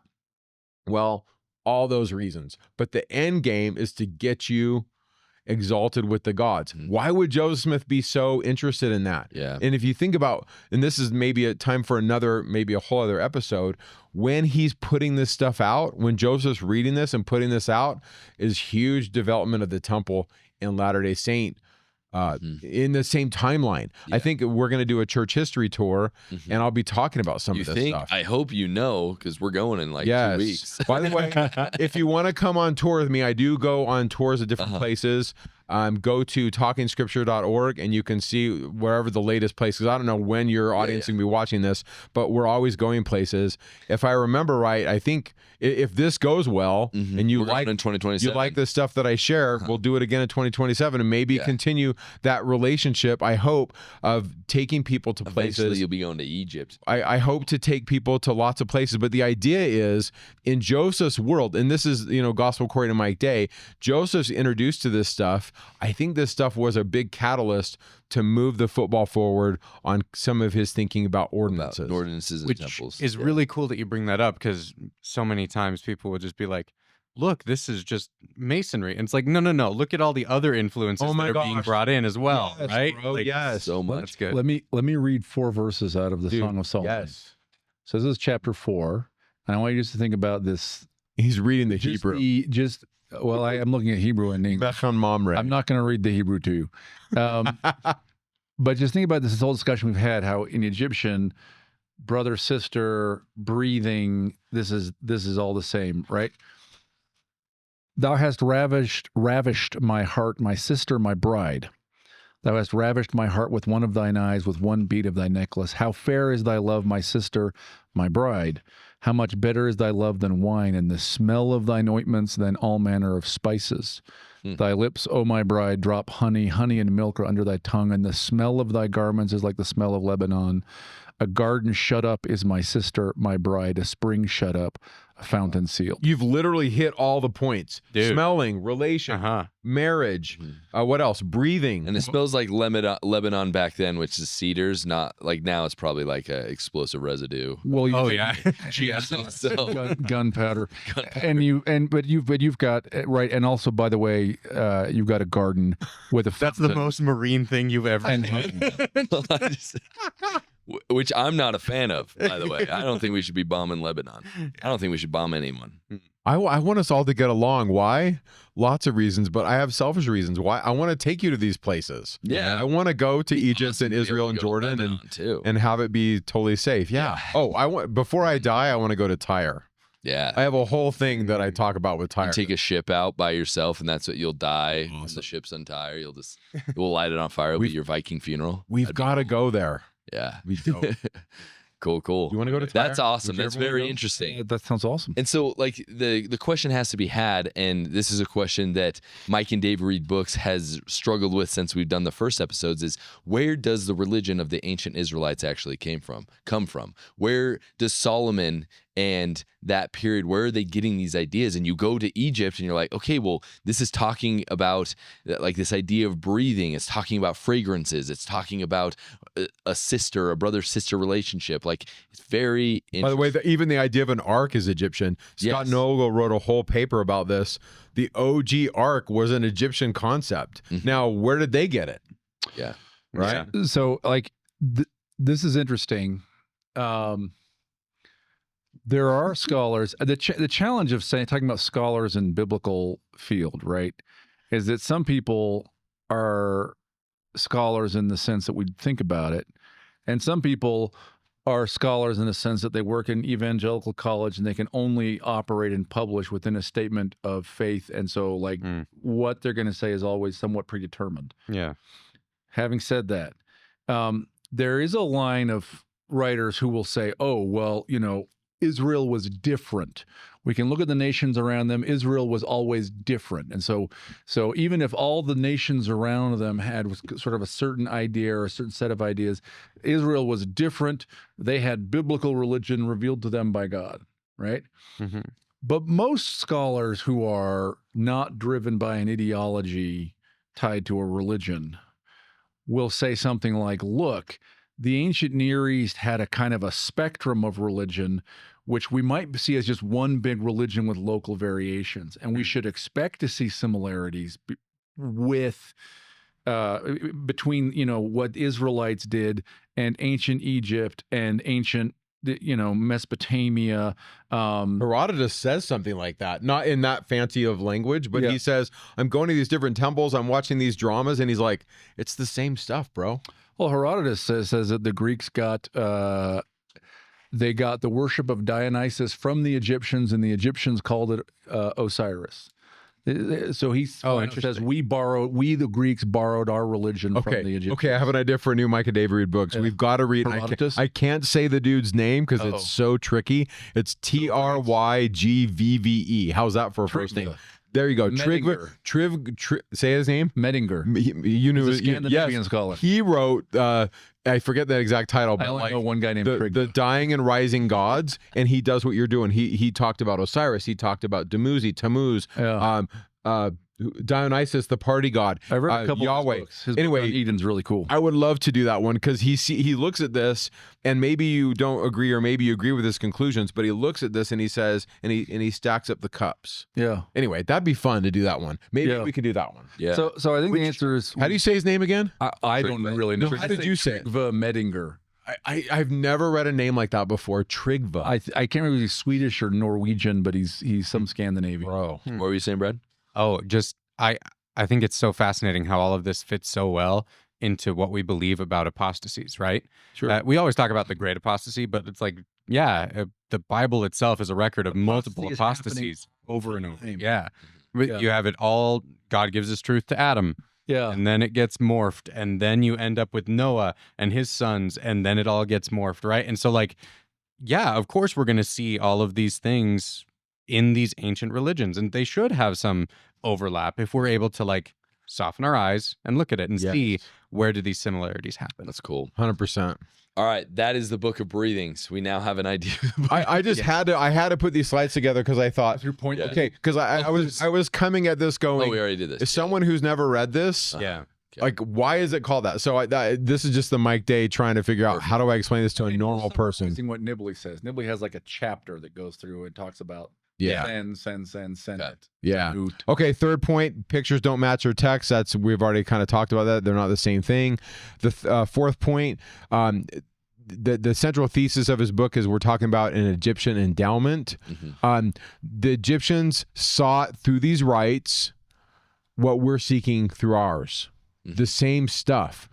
Bestowal of blessings, not necessarily payable in this life, but this idea of a future hope, a future anticipatory experience for something that's going to happen in the next life. So, do you want me to read this thing? Well, actually, we already touched this on this one. So this is literally XXIX, which is 77 in the electronic model. But I like hold on, go back and look at that second italicized right bit. There. Yeah. Which is the Mormon Endowment, does not attempt to be a picture of reality, but a model or analog, right? This is, in other words, in the Book of Breathings, there's no claim that, look, in this play, what you're being shown is history. Yes. You need to think that this Osiris did this, and then it's not history. It is a play. The play is a model, right? And he's saying that is also without getting too specific. I went through the endowment with my third son, and he was really hung up on a couple things because they didn't match his version of history. Yeah. And I said, Chase, put that aside, because he's very two different questions. Yeah, he's very literal, and he's like, well, the history is this, and this doesn't match it. And I said, okay, relax your eyes. What's the overarching message? And because we're very Western. Yeah. And sometimes, here's my question. And I was thinking about this earlier in the conversation. I think a lot of times when we look at the ancients and the Egyptians, we're like, they understood all this stuff and we've lost it all. I guarantee there were people who were putting the Book of Breathings in their father's who didn't mummy. understand it all. It was fundamentally just did it. an act of faith or magic. The same reason. Sure. And maybe it's not even faith and magic. Because, for example, there are women who put a veil over their face when they get married still, but they don't know what the veil means. Yeah, sorry. Faith or magic. Meaning, look, this is what we do. This is what we do. Yeah. My dad's dead. We're going to go down to the souk and buy a copy of the Book of Breathings because it's got to go in his mummy. Yeah. And you don't even know what's in the Book of Breathings. I bet that's a large portion. And so the question has to be asked is, did they even understand? Like when people were living at the time, of these stories, were there people there that disregarded it because they thought that's a ridiculous way to look at history? I think a lot of times we give so much credit to that, we somehow think that the ancients were just so much more religiously focused on us. Like it's hilarious. In the Marine Corps, one time we were in 29 Palms and it was super windy, and so we built a big wall to sleep next to, and we all slept alongside the wall because the wind was just coming from one side. And we were like, yeah, I bet, and you just saw, because there were literally hundreds of Marines with like these rock structures that we built just to block the wind. And we're like, dude, 2,000 years from now, someone's going to dig it up and be like, look, this was a temple structure. This was a place where they did the washing and anointings. And it's like, I think we do so much of that, where we find something, we're like, this must be of religious significance. And it's like, or maybe it was just a piece of art that someone had at their house. You know what I mean? Have you seen the book where they find the toilet scrubber and they're like, it must be a wand, and they find it's a hotel room that's discovered in 1,000 years? Have you seen that book? No. There's a famous novel called A Canticle for Leibowitz. Is that what it is called? Which is it's about a future post-apocalyptic America, and there are monks who are carrying on the relics of the pre-atomic war civilization. And Really? Leibowitz is a guy who's they found a document from him, and they don't understand that the document is a shopping list. And it starts out pound pastrami, and then goes on, right? And so like there are these monks who like memorize this and debate the meaning of this. I forget the name of the author, but it's a classic science fiction. I think we do some of that. I think we do some of that with this, which doesn't ruin the credence of anything that we're talking about. I think what it means is the ancient tradition, this idea that at one point something was revealed, something divine has been revealed. And when it was revealed, even the person who received it maybe didn't understand what it was. And or only understood a part. Yes. And all religion is a history of us trying to understand these these things that we don't fully understand. You know what I mean? So it's just an interesting thought, as I'm thinking about this. Yeah. They did have a drama, and Hugh Nibley does talk about it. So, and Dave talked about this, the idea that the initiate kind of goes through this garden of abundance, and the Lady of Abundance is going to give you water. You're going to be initiated as, on the right-hand side, I'm reading this, as the Lord of plants and animals. That's actually a quote from Nibley's book. Really? And so if you think about that, I make you, Adam, Lord over the whole earth. Like I'm putting you in charge of this stuff. So Nibley does talk about this a lot on page 27, that this stuff is what's called Class 2. The Joe Smith Book of Breathings belongs to Class 2 documents, which the Egyptians called the Book of Breathings made by Isis for her brother Osiris. The texts of Class 2 contain lists of ordinances brief enough to be carried out at one time and place, possibly within a single day. And what is more important, they all contain the same formulas in the same order. So to Hugh, that's a big deal. He sees this as, you can look at these over time and you can see similar ideas, and they're in the same order. So to him, that's important. It represents a master compilation of ancient tradition, functionally acting as an endowment, summarizing their religious heritage into a single cohesive archive. Once again, this is miniature stuff, but it's coming from traditions, local myths. Remember, myth just means the story that is told, and ritual.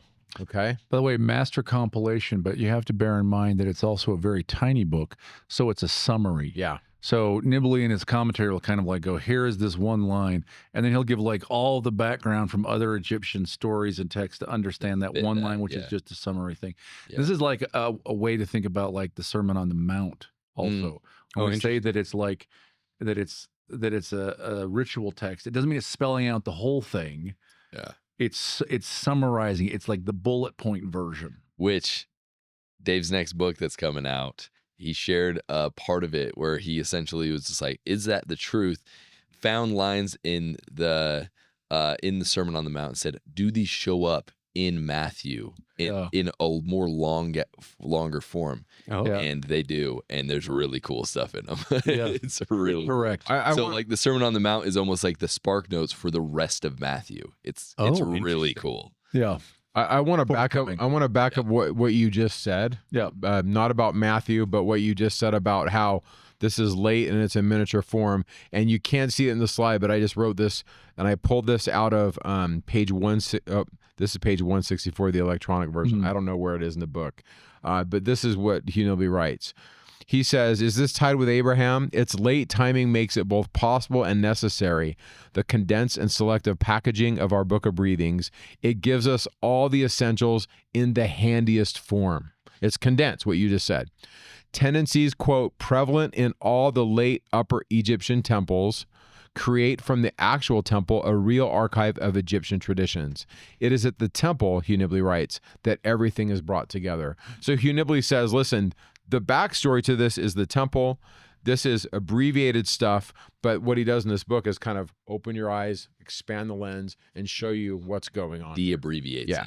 He goes through the footnotes of the Book of Breathing. Essentially. But again, this is not an eccentric take by Nibley. Again, if you read that book on Book of the Dead edited by Foy Scalf, multiple of the currently working Egyptologist authors say the background for this stuff is rituals that were performed in temple context. Yeah. Now, I remember the first time when we were doing video content for In the Language of Adam, and you talked about Nephi getting beat up, how in the early temple there was maybe more violence, some of that stuff. Yeah. And Hugh Nibley talks about that, not a lot. There's a couple pages on the combat ritual. I think I have a slide on here, but I love this bit where the path to glory means you got to go through what Hugh Nibley calls the fearful passage. There's no way to get to glory but through the enemy's fire. So this is part of the this is part of the Egyptian endowment. Yeah, so you descend and then you have to fight. The candidate's not granted like you just get a blessing. No, you actually have to fight. Who do you fight? And then so there's I put a picture in here, but there's sometimes it's a snake, sometimes it's a priest, but the idea is to get to where you need to go, you have to pass through combat. That's just part of it. So that's kind of what this slide's doing. And then to this one, I wanted to put together, okay, what are the steps? So this is literally outlined in his book, and all I did was I just threw it into a slide. So it starts with purification. We're in the garden. We get anointed and clothed, and then we see a creation drama where we are made Lord of plants, or the initiate is made of the Lord of plants. In other words, they receive the blessing from God of anointing and washing. But then after they're in the garden, they have to go through the fearful passage. They have to be awakened. They have to ascend and finally be coronated. This is like literally spelled out in his book. Yeah.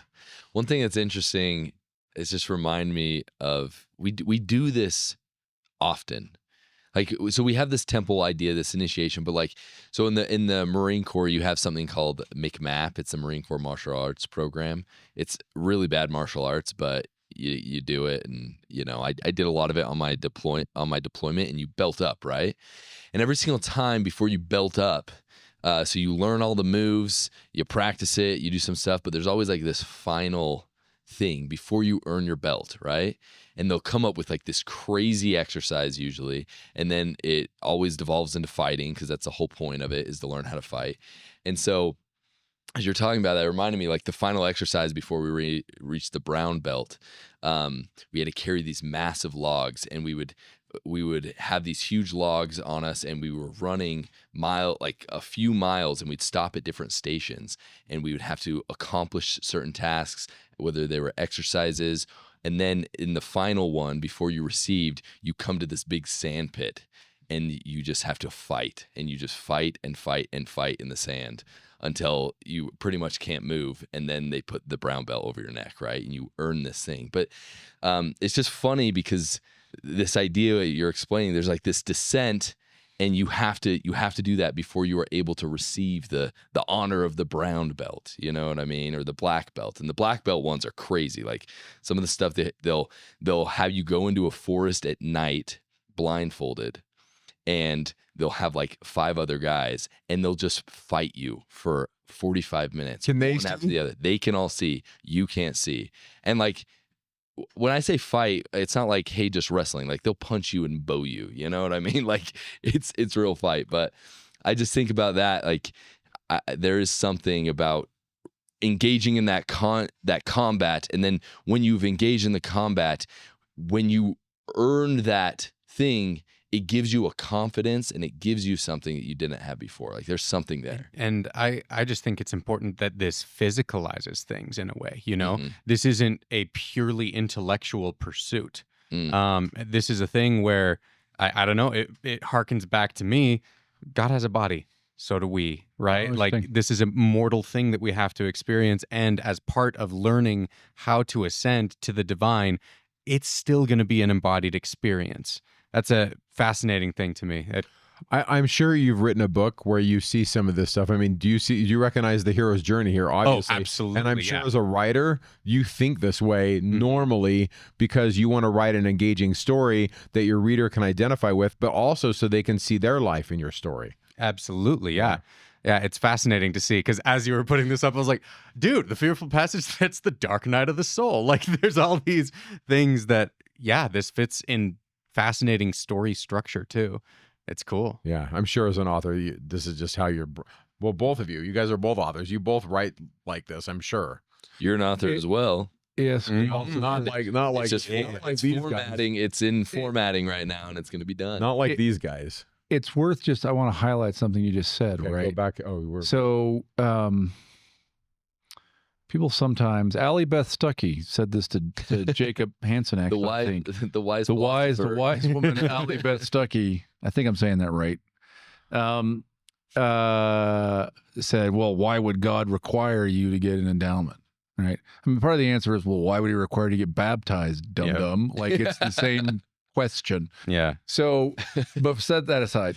I don't think it's actually very useful to think about this as like, oh, God requires me to do this, because actually, Mormon doctrine and practices, the ordinances are going to be performed for everybody. Yep. So you don't have to do it. Mm-hmm. Okay. God has provided you a learning tool. That's what this is. A tool for transforming yourself spiritually, right, into a more divine person. Why would you not want to take advantage of it? And I would say, sort of point B, it's super interesting. I'm rephrasing something I think you just said, Brad. The divine learning tool for transforming yourself into a divine person is not a lecture.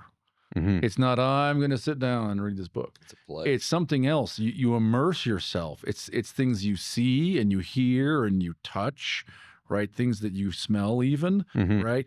And so all of your senses are engaged. The sort of your unconscious mind is engaged, right? It's a very non-Western, non-modern kind of learning tool. Yeah. That Joseph Smith magically pulled out of his backside. Yeah. In, the year 1842. Yeah. And I think our modern society is so intellectual that it's easy for them to just skip this kind of stuff or brush it off, without recognizing the depth it can bring to your understanding. Well, Ian McGilchrist, if you read The Master and His Emissary, says that Western society has been leaning into the left side of the brain for 2,500 years, and it has gone so far now that functionally as a culture, we are autistic or schizophrenic. Like we do not value and do not use half of our brain. Yeah. Yeah, it's like we're going through life with a blindfold over one eye, right? Yeah, it kills your depth perception. Not a great way to understand reality, honestly. It's not to say that you should abandon those things and intellectual pursuits. It just needs balance, which I think is cool that's kind of how these rituals are designed. Yeah, the left side of the brain is a great emissary. It should not be the master. I think in the book that is coming out, the one that I wrote that you edited, I think in the very beginning of the chapter, I talk about, for me, why Star Wars hit so hard as a kid. But it wasn't just me. I mean, it was a cultural phenomenon. And this was the discussion that Joseph Campbell had with George Lucas when he's like, well, do you want to make a movie about spacemen that the nerds are going to watch? Or do you want to make a movie that's going to really hit with people? And they talked about the hero's journey. And I really think that, to me, this is how I view it.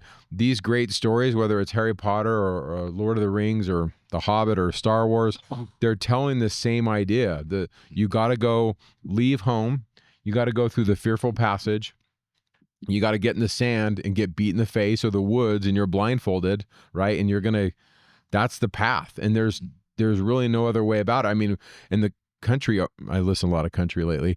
The country musicians all sing about this, like, we are all going to die. Like, that's inevitable, right? So what are you going to do about Get it? in your truck, drink your beer. Yes.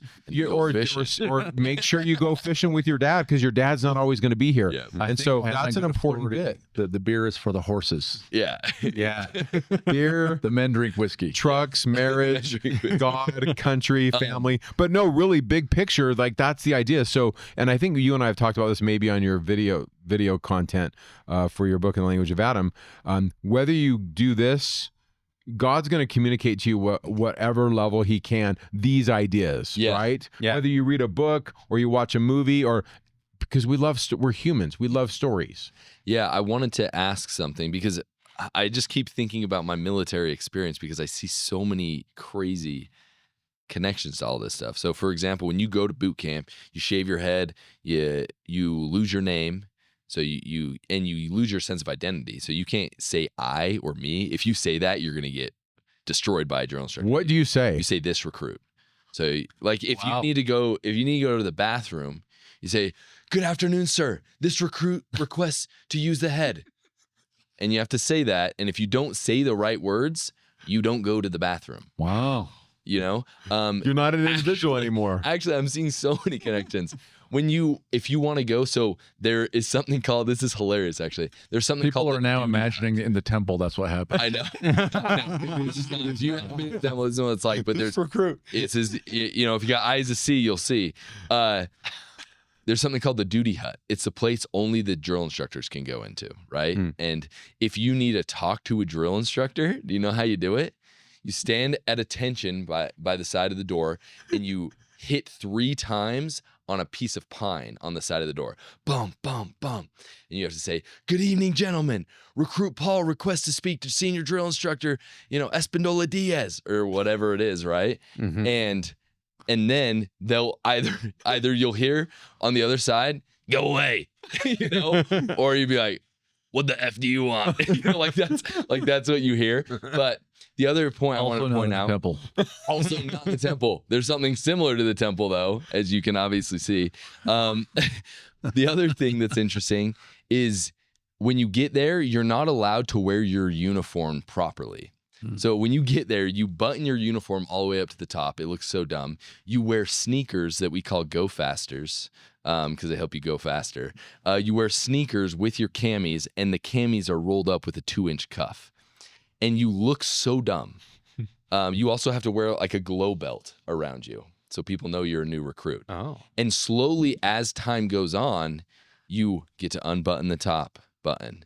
Then eventually you get to wear your boots, but you still have to roll your cuffs. Then eventually you don't have to roll anymore, and you wear what are called boot blousings.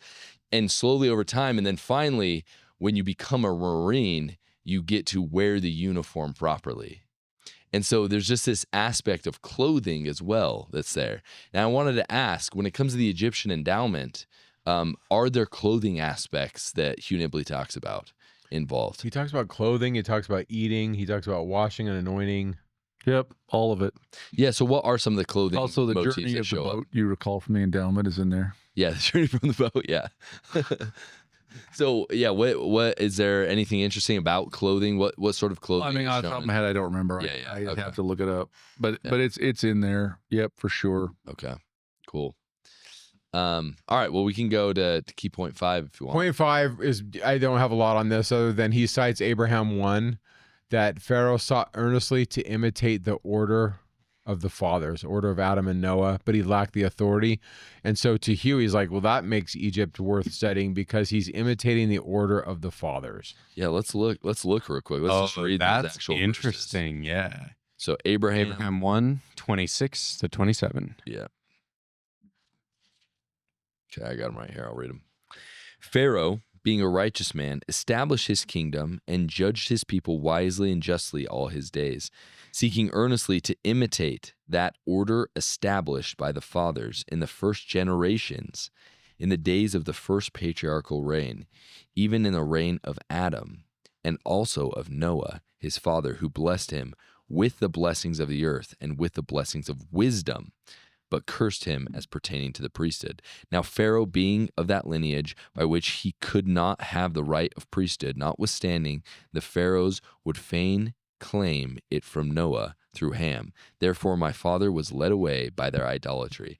That's really interesting. He's literally saying the same stuff, that the way it was set up with Adam and Noah, that's how the Pharaoh set up his kingdom. Yeah, and if you think about this, isn't that what religion does? Yeah.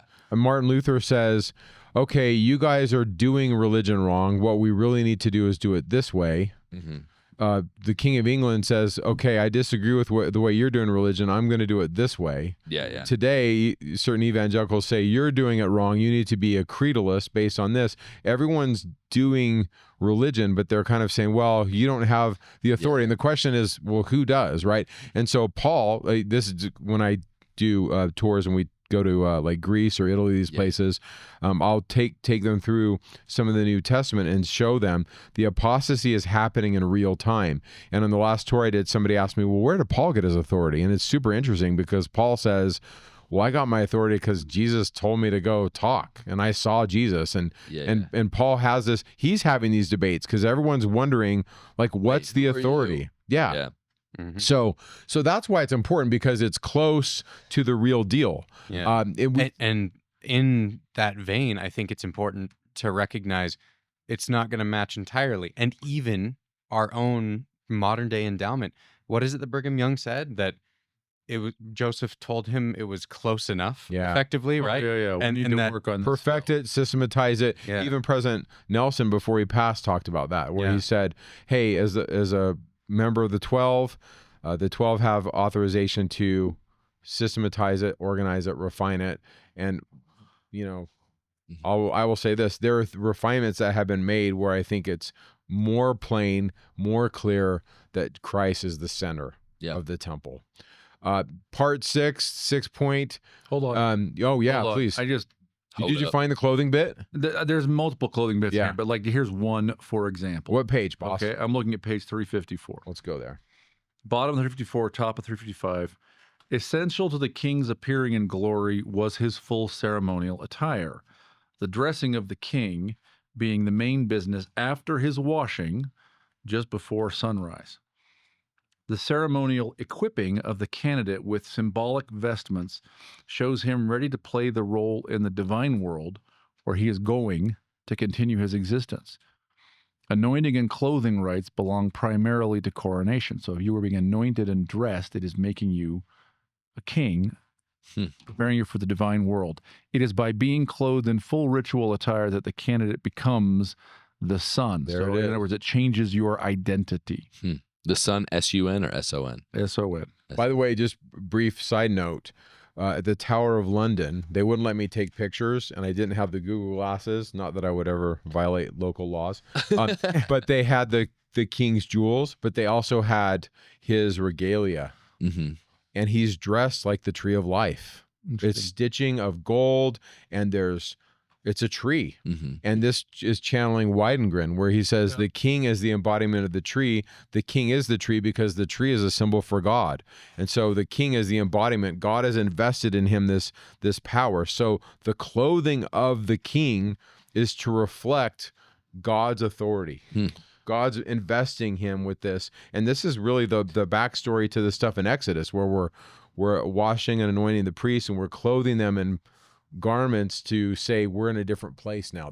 We're entering sacred space. I love this quote because it does everything Hayden's asking in just a short bit. Page 354, 355. But it really is all throughout. By the way, this thing you're saying about the king being the tree is also in here. What page? It says on page 289. I wish I was fast like you, finding you're so fast. Well, no, this is, I was looking at it before. So this is in the same chapter where it's talking about the lady and sacred trees and Isha trees. And this is a reminder of a thing we have said many times on this channel, which is that symbols are multivalent. A symbol can mean more than one thing, and a thing can have more than one symbol. Bottom of page 289.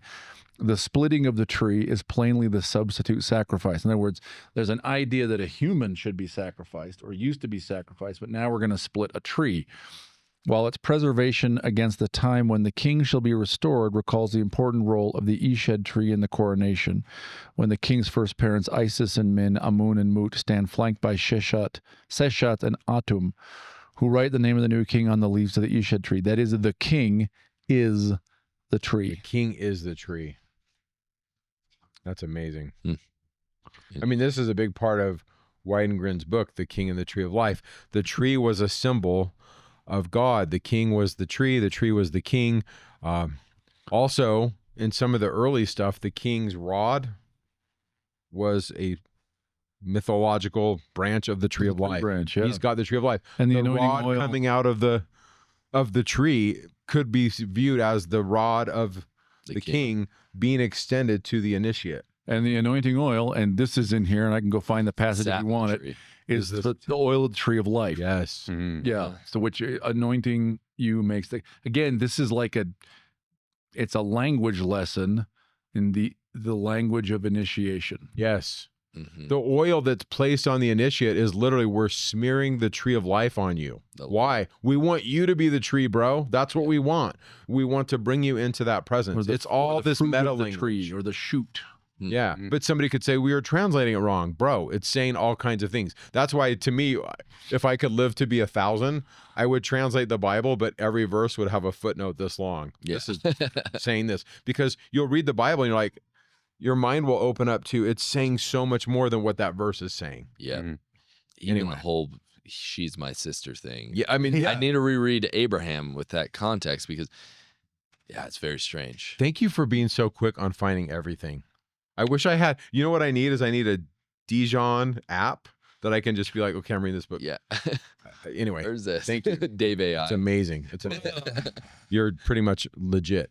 Okay, so part 6, 6-part pattern, Egypt's oldest text to the newest. This is what Dave started with, is the oldest are the pyramid texts. There it is. Dave already talked about this. But Nibley finds 6 recurring themes. So you got this primordial book that has like these cool rites. Then we have purification. We come to this creation and garden story. We go through a journey and a trial, and we're coronated. But what Hugh Nibley says is it's the same plot and characters across 2,000 years. And there's your quote. Yeah. Okay, this is actually in the intro, but it's also in the electronic version. This is John Gee, but then Nibley talks about it too. That's cool. Okay, and then this is Nibley on page. That quote? This is Nibley on page 3. Oh yeah, why don't you read this one and then read this one too? Because this is both kind of talking about the same stuff. Yeah. So John Gee explains, if we take all the topic headings assigned to the various pyramid texts by Raymond Faulkner in 1969. We find that they fall readily and completely into 6 main categories, namely 1, the importance of a primordial written document on which the rites are based. 2, purification, including anointing, lustration, and clothing texts. Lustration means washing. And 3, creation, the common resurrection and awakening texts. 4, garden, including tree and ritual meal motifs. 5, travel, protection, ferryman, combat, and Osirian texts. And 6, what Faulkner calls ascension texts, including victory, coronation, admission to the heavenly company, and Horus texts. These 6 themes are basic to the mysteries everywhere. Anything you want to say about that, Dave? Dang, that's interesting. Yeah, again, this is the Sermon on the Mount. I mean, there it is. By the way, check out Dave's discussion on the Sermon on the Mount on Sick of Joseph. Yeah, just in the language of if you guys read in the language of a less dense version with a lot of the same ideas, but connecting it directly to the Book of Mormon in the language of Adam, you can get that book. Link in the description. It's super amazing. Cool. Okay, so you want to read this one too? Sure. Okay, take it away. Yeah, awareness of the fall, the way of life for the living and the dead. We now come to the most significant part of what Joachim Spiegel calls a drama of overpowering sublimity, which was thought to culminate in a literal ascent to heaven. The basic elements of religion are, as Gertrude Thausing points out, man's awareness of his lost and fallen state, the Urtragit of his existence. Is that right, Dave? That German? So I think, first of all, it should be Gertrude Thausing. Gertrude Thausing. Yes. The Urtragik, which I take to mean like the original tragedy. Of his existence and his hopes of escaping from it. equal awareness of his present misery and potential for glory meets him at every turn in all the nobler products of his mind. The problem is how to get from the one state to the other. That is the main concern of the mysteries. I couldn't help but bold and highlight Cool. that bit because that's important. Awesome. That's important. I'll read this One one. might even say the way of happiness. Yes. The dark coffin chamber and the bright celestial room are the beginning and ending of the story, but the fearful passage itself, the most important learning and doing, is found in the Mitokama, on the way from the one to the other. It is becoming increasingly clear that many texts formerly regarded as purely funerary were designed to give the living a head start on the road to glory while the candidate was still in the bloom of life. This idea has been passionately rejected by all the most vocal critics of the Book of Abraham. Okay, but That's interesting. In the footnote, John Gee says it is mainstream now for the established, academic They were not mindset funerary. to see Hugh's point of view. But in 1970 or whatever year it was, I think it was in his early 70s when he writes this, that this was a howler. But now we're like, oh yeah. So I just got to point something out. It's kind of cool. Is like there's just this idea. So this idea was, oh no, all of this stuff that they were doing only pertained to them when they died. But no. So the way that they prepared their bodies, the way that they added the Book of Breathing or the other texts that they would include. But This is living, is what this he's is saying. living. This is living. It's similar to how if you were to 2,000 years from now, if you were to dig up a Latter-day Saint and you were to see them wear what they were wearing when they were buried, you'd be like, oh, this is their traditional like funerary clothing. Not knowing the context. Not knowing the context. Yeah. And by the way, this is back to Dave's point. You have to be endowed to enter the presence of the gods. And Dave's point is, bro, you're going to get this whether you like it or not. Everyone's going to get it. You can receive it.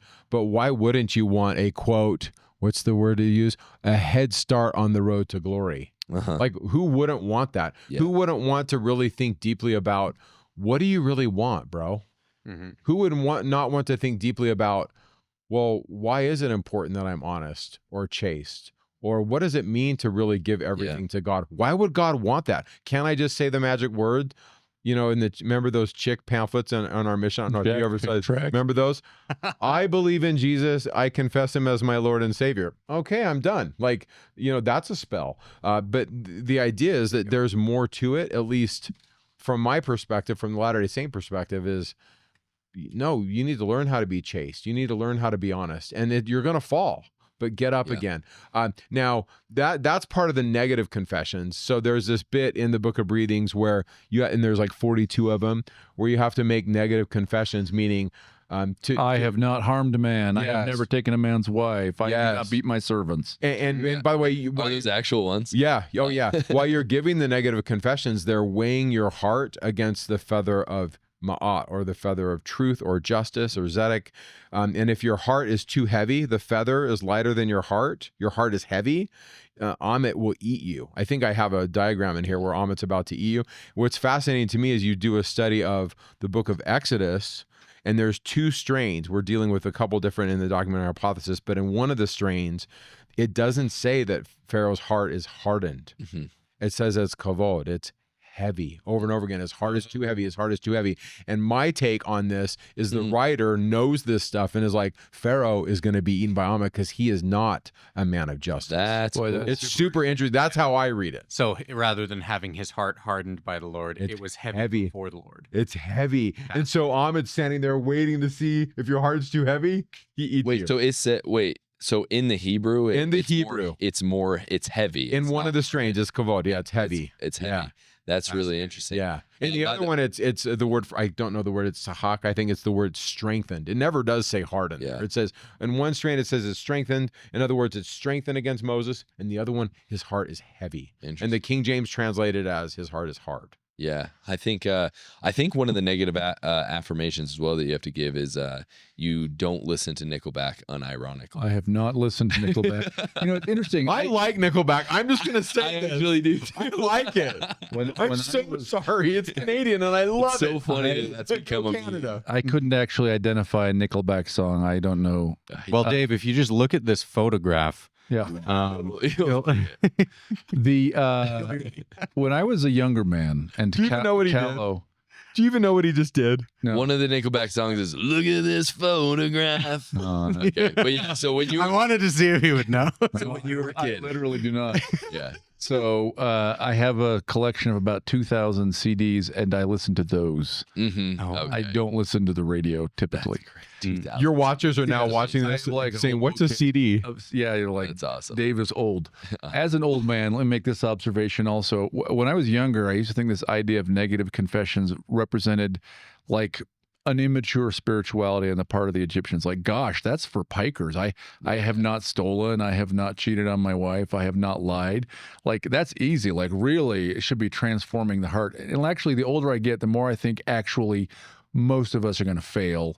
Like, if that's really the test to get up and say, I have never cheated anybody, I have never stolen, right? Like, actually, no. Yeah, Like, that's a very hard test. yeah, it is. 100%. That's awesome.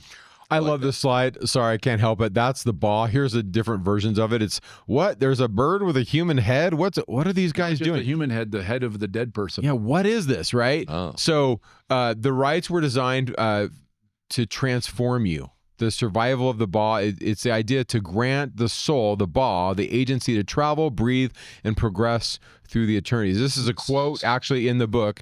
Grant that he live, grant that his Ba may live, and grant that his Ba may go about whithersoever it pleaseth upon the earth for all time and throughout all eternity. So which is super interesting. let's just take a second because you're like, Ba. The Egyptians thought there were 5 parts to a person. 2 parts of them are spiritual, right? Yeah. So one is the Ka, the other is the Ba.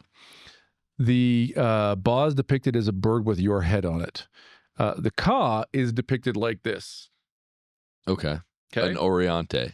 Yeah, an Oriente figure, correct. Yeah. It is 2 upraised arms like goalposts. Uh-huh. Ka seems to mean your energy. It is what has to be fed, just like you living human have to eat to keep your Ka up, your strength. When you give sacrifices at an offering table for like a dead pharaoh, they are en Ka and for the Ka of, meaning to feed the life energy. Because we all need to eat and drink. My life force is Coke Zero. I'm just going to call it out. The dead man, right? The Ba seems to be the part that makes you. It's your personality. And so another thing that Ba is used to indicate is like charisma. So the Ba'u, the Ba's of somebody's like his impressiveness, his ability to stun or command somebody. His Riz, children. Right. So we're talking about spirit, personality, charisma is what Ba is. Can you go back to the previous slide that had? And it is the part of you that, the other one. if your Ka is fed, the Ba can come out of the tomb and by day and invisibly live among its descendants. Grant that he live, grant that his Riz may live, and grant that his Riz may go about whithersoever it pleaseth upon the earth, for all time and throughout all eternity. It's just pretty interesting. base. Yeah. Yes. Yeah. Yeah. So I kind of pulled this from page 112 because I wanted to, how do I explain Ba to somebody who's, what is that? So this is just me translating some of this stuff. So what does it mean to live? One, you got to understand what the Ba is. So rather than just a ghost, like Mike's ghost or whatever, it's the independent projection of my entire being. So it's my spirit, but it's like what you said. I call it the alter ego, the knowing, understanding, and conscious part of my person, my intellect. The divine spark. When I first read this book and I was trying to understand the Ba, I kept going back to section 93, the intelligence that cannot be created or destroyed. Yeah, as you're reading through this, I'm like, oh, the intelligences that were organized before the world was. Okay. And that shows up in Abraham, right? Yeah, it does. Yeah. So it's called divine spark, which, it kind of ties this idea to open, implying revelation and light. This is a quote right from the book. At death, the Ba and the physical body are temporarily separated. The Ba flies to heaven while the corpse remains in the underworld, in the west. However, this separation is not meant to be permanent. The Egyptian concept of salvation requires the literal, permanent reuniting of the body and the spirit. The Ba ultimately is dependent on the body. Think about that. That's Joseph talked about that. The spirit is long awaiting their body. It's a form of bondage. I don't remember what section that is. I think it's 88. I don't remember. The Ba is ultimately dependent on the body to achieve its full potential. I would argue it's also the opposite. My body is dependent on my Ba. That's just me. Therefore, praying to make his Ba live is actually a prayer for the entire resurrection process. Only when the Ba and body are permanently fused can the initiate enjoy a fullness of glory. That's Latter-day Saint doctrine. Yeah, it like is. that's literally quoting bits of the Doctrine and Covenant. That is fascinating. Okay, so the thing is very interesting. Talking about Ba and like our whole thing about Riz, right? Which is kind of funny. But when you think about that and read these verses from the book of Abraham, it's kind of interesting. And the Lord said unto me, these two facts do exist, that there are two spirits.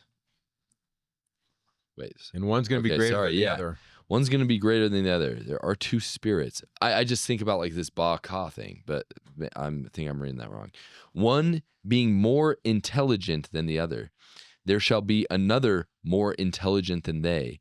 I am the Lord thy God. I am more intelligent than they all. And so it's just like this idea of like, you talked about how it's like kind of like this charisma or this ability to lead or to push forward. Like God's Riz is the biggest, right? Yeah. And that's what makes him God. Brigham Young is going to say that his Riz, Jesus's spirit, is greater than all of the other spirits combined. Now think about that. There's some really persuasive people, really, really smart people. I think of like Einstein. I think of like Dave. You combine Dave and Einstein, Jesus is smarter than them, smarter than all these smart people. And that blows my mind. But it also helps me understand how he's able to lead. Can you imagine being around someone with Riz on that level? Yeah. I can't believe I just said Riz. This is what my kids always say it to me all the time when I'm teaching the kids. They're like, that is so full of Riz. And I'm like, what are you talking about? And now I'm using those words.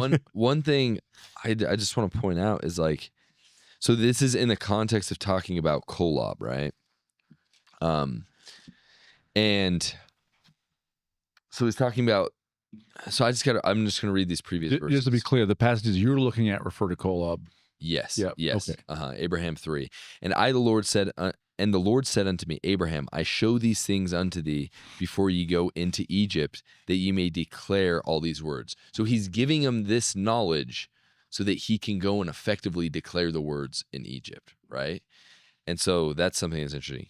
If two things exist, and there be one above the other, there shall be greater things above them. Therefore Kolob is the greatest of all the Kokobim. And thou hast seen, because it is nearest unto me.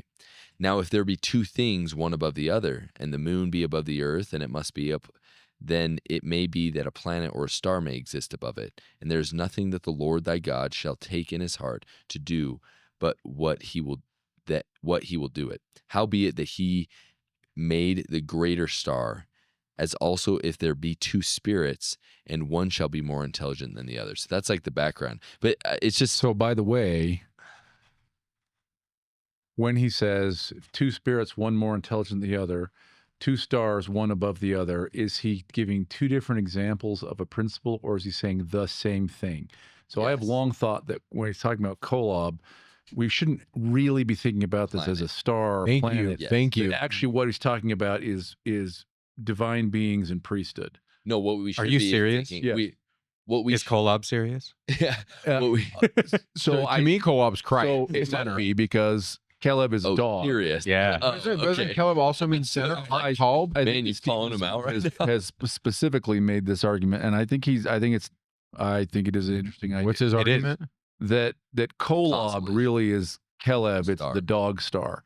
Now, among other things, the dog star is super important in ancient Because Egypt. KLB are the consonants. Is for the dog. root in Hebrew, not in Egyptian. I don't think. This is where I'm like, I don't know. Yeah. But it's an interesting question, man. It gets into like, what is the Book of Abraham originally written, and it refers to the king of Egypt as Pharaoh, which Middle Bronze Age Egyptian texts do not do. So is it actually a later Hebrew text? I don't know. Yeah. But it is interesting that the star Sirius, the dog star, is actually super important for Egypt. It's what kept their calendar in sync, because they had a 12-month, 30-day calendar with 5 epigomenal days. In other words, 5 days added at the end. So they had a 365-day calendar. They didn't have leap years.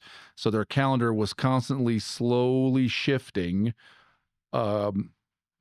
compared to the actual weather patterns, right? Like the actual solar year. And it's the dog star. There's a 1461-year cycle by which the calendar comes back around, and once again, the names of the seasons lock to the actual seasons. And that's 1461 years, and it was by the rising of the dog star with the sun on the spring equinox, I think. Marked that the calendar was back in sync. And that's called the Sothic cycle. And so Sirius was super important to the Egyptians. So maybe yes. And fits as a ruling star if it's the one resetting their calendar. So maybe Kolob, if it's a star, is meant to be like the dog star. But I think actually there's reason to think that what he's communicating to us is the ranks of divine beings. Yes. And not at all actual astronomy. But the divine beings are stars. Yeah. So that's why he's using that language. I think. Yeah, and we've had Cameron Coleman on, and I actually watched the second episode we did with him. It's going to be coming out. It might come out before this. Yeah. If it does, we'll link it. But we talk about this. Are there any by Sirius? Are there any other prominent stars by Sirius? Close to Sirius? Yeah, close to Sirius. Well, sure. I mean, Sirius is one of the Canis Major, Canis Minor. They're the two dog constellations next to Orion. Yeah. Right. So like, I don't know, Procyon. So Sirius is in Canis Major, right? Procyon is the big star in Canis Minor. There are some prominent stars in Orion. Those are all fairly close. Yeah. But I don't know that those are being specifically referred to. Yeah. Well, I just bring that up because Kolob is the one that's closest to the throne of God. Well, what is the throne of God? I'm just trying to. Well, it's super interesting. It's very close to Orion. Yes. Right? Yeah. Which is interesting. So now Orion's not sitting. There are 2 constellations in the Greek. We don't really know much about the ancient Hebrew constellations. The Greek constellations, which some of which go back to Babylon, like Taurus seems to go back all the way to Babylon. Okay. Does include 2 enthroned figures. They're not Orion, though. They're both among the circumpolar stars. They are Cassiopeia, the queen, who you see her from the side, and Cepheus, the king, and you see him square on. They're the parents of Andromache, right, who is being rescued by Perseus. You know this stuff. Yeah, okay. Kind of. Okay. Not as well as you, man. Andromeda, not Andromache. Yeah. Anyway, so I don't know if Orion is meant to be the throne of God, but like maybe. Yeah. That's I don't know fascinating. what Stephen Smoot said. So, did you have him on your show, detail. Hayden? No, we had him on the at the lecture conference. series. But I think he talked about this on Super Saints or Spiffy Saints or whatever that show is called. I want to be a spiffy saint. I've got work to do. Smarty Saints. Their new show? So Yeah, what is it called? Oh, man. Now that you ask me, I'm blanking on it. Dude, spiffy saints is that's a subject. yeah. This is a few months ago. Informed saints. Yeah, Saints. Informed Saints. so That's the one. one thing- I was close. Spiffy Saints is a better. You should change your name. I've like guys. blanked on it. If Smoot sees this, he'll be like, come on. Now, I have no authority and I'm not smart. So Yeah. I'm going to say That's a this good preface. first. But as I was listening to the Coleman episode on the way down here, Yeah. we talked about the Milky Way Mhm. and how the Milky Way is the tree with the water coming out of it. That's one interpretation of it. It's Yeah. a tree of life with the water. Now, Sirius is on the edge of the Milky Way. It's actually closer to the Milky Way than Orion or any other of these stars that I'm seeing here. Okay. So that's an interesting. I don't know if the Egyptians saw the Milky Way that way. I could be just completely making stuff up. Oh, because if like the king is the tree. Well, the tree is the throne of God. Like Yeah. in the tree of life vision, right? The tree is in the Holy of Holies where the throne of God is. Yeah. The mother in Egyptian, okay, so here's the thing. If the Egyptian, like I said, I don't know if the Egyptians looked at the Milky Way as a tree of life or anything.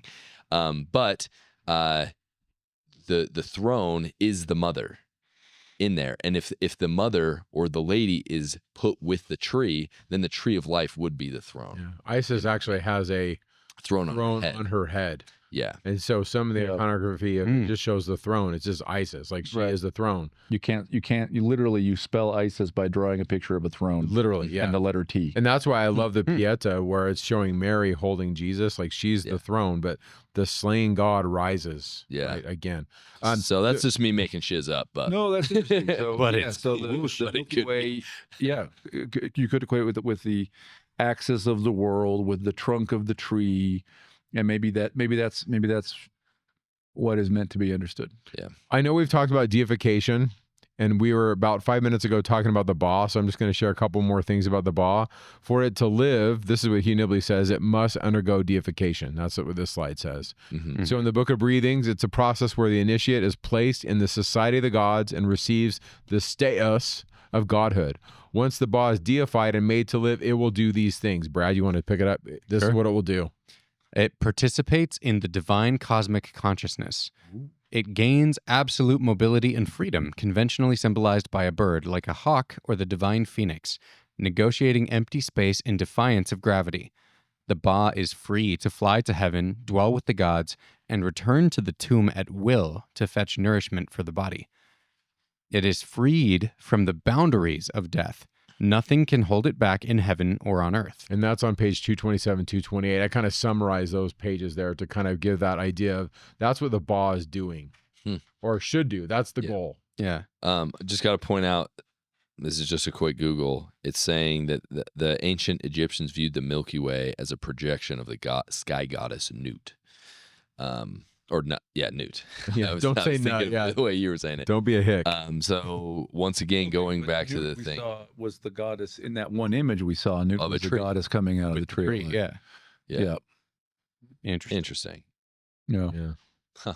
Okay, so then he shifts, and there's a whole bunch of stuff on how the Egyptians are doing that hero's journey bit, and then towards the back of the book, appendices 1 through 6. Hugh Nibley's point is, hey guys, the Egyptians aren't crazy. Guess who else is doing this? Ta-da! Everybody else. The Pistis Sophia and the Hymn of the Pearl and and so I didn't put a bunch of slides on the appendices, but you could do a whole episode on the Hymn of the Pearl. Yeah, I love the Hymn of the Pearl. I actually put it on my website, Talking Scripture. Go check it out. We should. And I comment about it. I call it the cosmic myth and give some really cool quotes. There's connections to the Hymn of the Pearl and Hamlet's Mill, right? We talked about Hymn of the Pearl with Austin Fife. We talked about it in connection with the prodigal son. Did you guys do Hamlet's Mill? We should do that as a Mike and Dave. We've talked about doing it. I had to read that for grad school, and I kept talking to my dissertation chair going, oh my gosh, there's so much going on here. And she's like, calm down, breathe into a bag. Because there's so much happening in Hamlet's Mill, but that's a lot of fun. It's cool. So anyway, so big picture, this stuff's happening. I wish the Hymn of the Pearl was in our scriptures. That's just me. Cyril of Jerusalem, he's this guy that lives around 300 in Jerusalem. He gives a bunch of temple lectures. Super fascinating if you've been endowed and you read his stuff, because some of the stuff he's saying and in the same order as washing and anointing, super interesting if that's your jam. Some of that stuff's out there. Eighth point, Nibley frames this as these ordinances are as old as the human race, passed down through cycles. We've kind of talked about this, right? Some are more corrupt than others, but that's a big part of his argument. The judgment scene's kind of fun. This is where we talked about the 42 negative confessions. And you asked about, well, who do you confront in the combat myth? This is on page... Please don't be Dave. Please don't be Dave. He's so much bigger than me. Cyclops. So there's basically 5 pages in this book that I really key in on for this slide about the ritual combat, and that's a picture I pulled right out of the book. I apologize it being cloudy. That's the best I could do. But that's the idea that behind all the rites from the earliest times is the idea of this perpetual conflict with the survival of the ordered universe at stake. So this is like Avengers Endgame, right? The whole universe is going to blow up if we don't fix this, right? Yeah. I actually, The Infinity I might have a Thanos bit in here. No, maybe it's in a different thing. The classic combat is that between two brothers, Horus and Seth, to which every ritual is usually compared. So every ritual is an echo of that idea, that fight, that cosmic fight between brothers. I think you did a episode about Jesus and Satan are brothers and there was conflict. I don't think I was on that, but we tackled that idea. And we also, with Greg Mattson, we talked about there is a good serpent in Egyptian mythology as well. Well, so let's read that, because I'm sure that's in here. What page are you on? I'm on page 314. As in the Old Testament, the serpent has a strangely ambivalent significance. Like the crocodile representing the passage of time, he consumes and destroys all physical and corruptible stuff, and therefore, and is thereby the agent of destruction. He is Ouroboros, the serpent with his tail in his mouth, who destroys his own substance. At the same time, without his offices, so the snake is bad, the snake's the destroyer. At the same time, without his offices, the stuff could never change to incorruptibility. Hence, because this is the serpent who sheds his skin, who dies, leaves behind a body of his old skin, and is still alive, right? So he's resurrection. Hence, in the end, he performs a salutary function.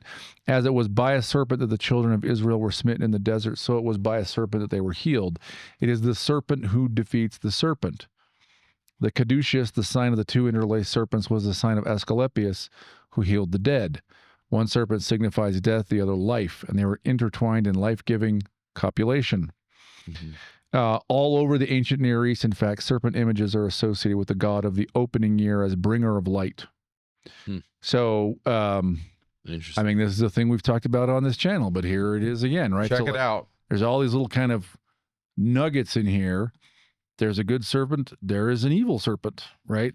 And in fact, it is a good serpent who repulses the evil serpent. And it's out of Egypt that it's right after Moses leaves Egypt that you see the bad serpents and building the good serpent. I mean, you have Moses in Egypt, his serpent devours. Moses and Aaron with their serpents, correct, which are staffs. They throw them down and they turn into serpents and they consume the serpents of the Pharaoh. And then you have the book of Moses where Satan has his little tantrum and he says, I'm also a son of God. What if he was wearing the ritual regalia of the serpent, saying, I'm the serpent, right? Yeah. I'm just throwing that out there. Who knows? Dude, now we have to learn about Egyptian mythology to understand the Old Testament. Ugh, so much. You hold on. This is the astronaut meme. Yeah. Always was. Yeah. That's a good. I don't know Nickelback, but I know that. Yeah. I don't like this picture as well as the next one. So this is the next one that I put in. This one's not in Nibley's book. I like this one better, and this one. But this is the one in the book, and the description there, it's kind of hard to see. I don't have a laser. Yeah, go to pointer. the other ones where we can But in the middle, you can see Amit there. He's kind of standing on that little stool. He's kind of right in the middle. He's a creature. Kind of like a dog with Yes. But it's a crocodile head, the hindquarters of a lion, and the forequarters of hippopotamus. So this is the weighing of the heart scene. Yeah. This is a better image, and there you can see him, and it's kind of hard to see, but the feather of Ma'at is on the right of the little dog / crocodile critter, and then to the left, that little thing is the heart. You'll notice the heart is lighter than the feather. That's what you want. So he made it. Thoth is the guy with the stylus in his hand and his right hand right by the feather, and he's also kind of the bird head. Yeah, the bird head, and he's writing down. he's Enoch. Yes, yeah, he's writing down. Okay, Brad was a good soldier. And so Brad will be brought into the presence of the gods. So this is like 1300 BC's type stuff. So the idea of your heart being lighter than the feather of truth—that's kind of a deal. That you want that. What is this weird avatar plant looking thing coming out next to this? That's Lotus, and it's got the 4 sons of Horus on it. You can see them there too, which are canopic jars. Each one corresponds to a cardinal direction and also a human organ. Seti, Dua, Mutef. Yeah. What are their names? I forget. So you've got a lion, you've got a lamb, you have a one man, of them human, and one of them's an ape. The 4 equivalents to the Hebrews are actually in Ezekiel and in Revelation. What are they? Well, are you okay if we go there? It's going to sound really weird, but let's get weird, dude. Where have you been, Mike? Let's get weird. Go to Revelation really quick, but it's in Ezekiel too. These are the Hebrew equivalencies of these. Now, I totally haven't worked it all out. Like I'm still trying to figure this out, but it's super interesting. So, anyways, I got to go to my New Testament. What organs were put in these? Yeah. I forget. I think one is the liver, one is the heart. I'll look it up. Dave will know. I don't know. I just demonstrated. No, you'll know because you're going to Well, look it he's up. just asking Dave AI right Yeah. now. Here we go. Page 1570 in your New Testament or Revelation chapter 4. Before the throne, verse 6, was a sea of glass like unto crystal, and in the midst of the throne. So this is John.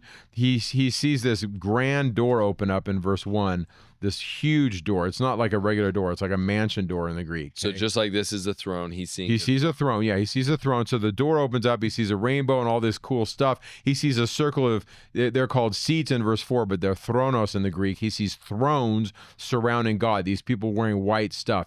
So we have deified beings of some sort. They're white raiment, crowns of gold. And then there's a sea of glass before the throne. And then he sees this, verse 6.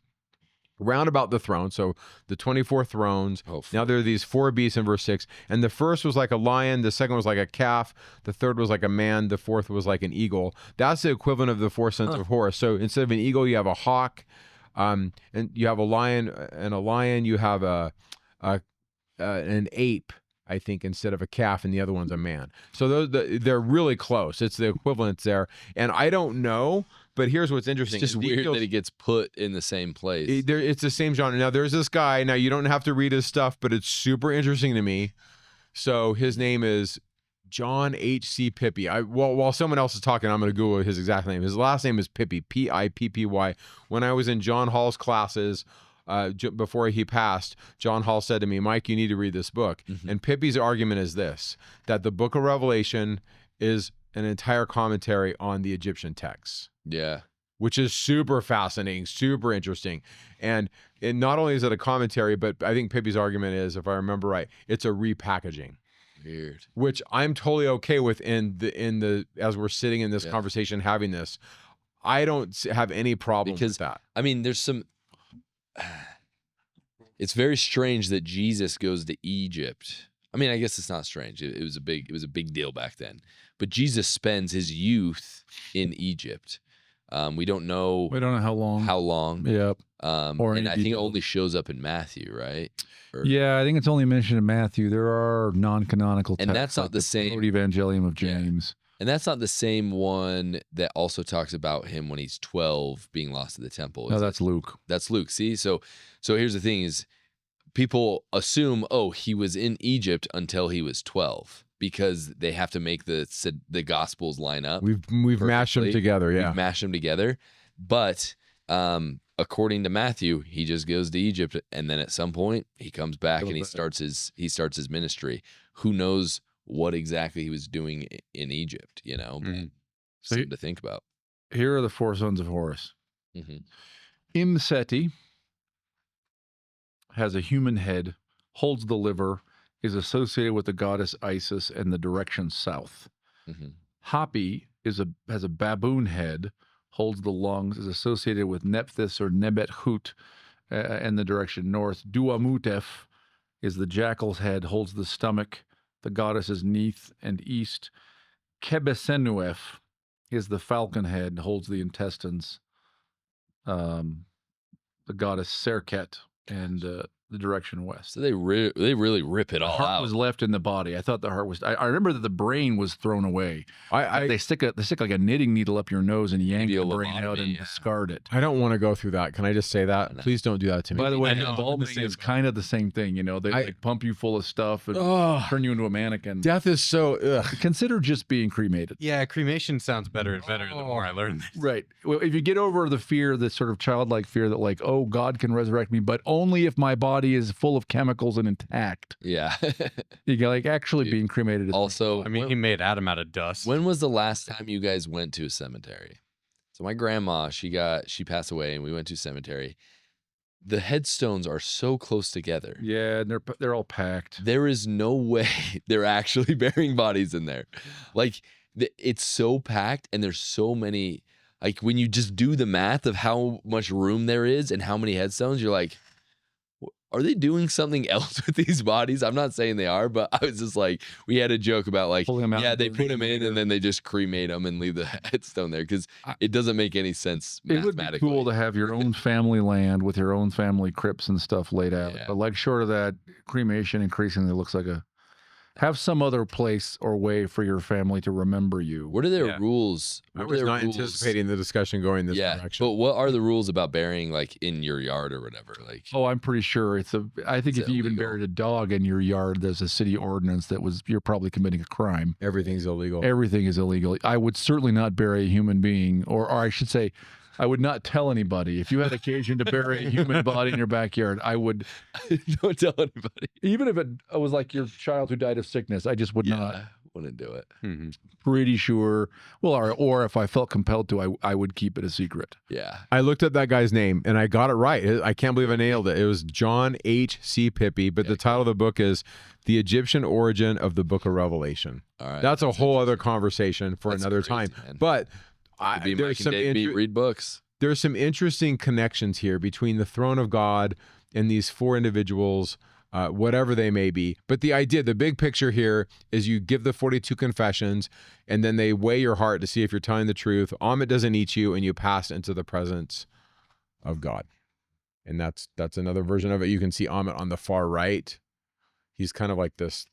I think the bottom, his rear end is a hippo. This is sort of how Egyptians tend to demonstrate monstrosity as compound creatures.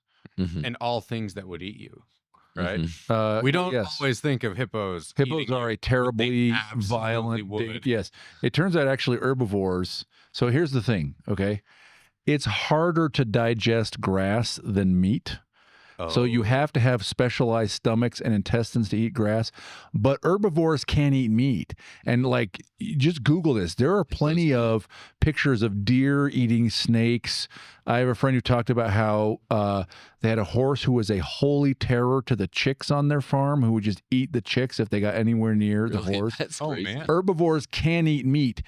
It's carnivores who can't digest plants. They can't do it. So a lot of herbivores are opportunistic meat eaters.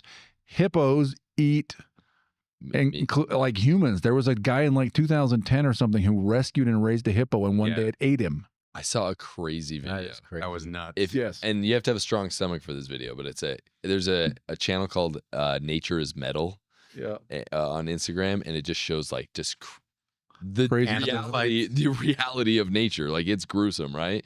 But in this one, you have this crocodile that's going up against a hippo. Like, they both have their mouths open, but obviously the crocodile's whole head fits inside the hippo's mouth, bites down.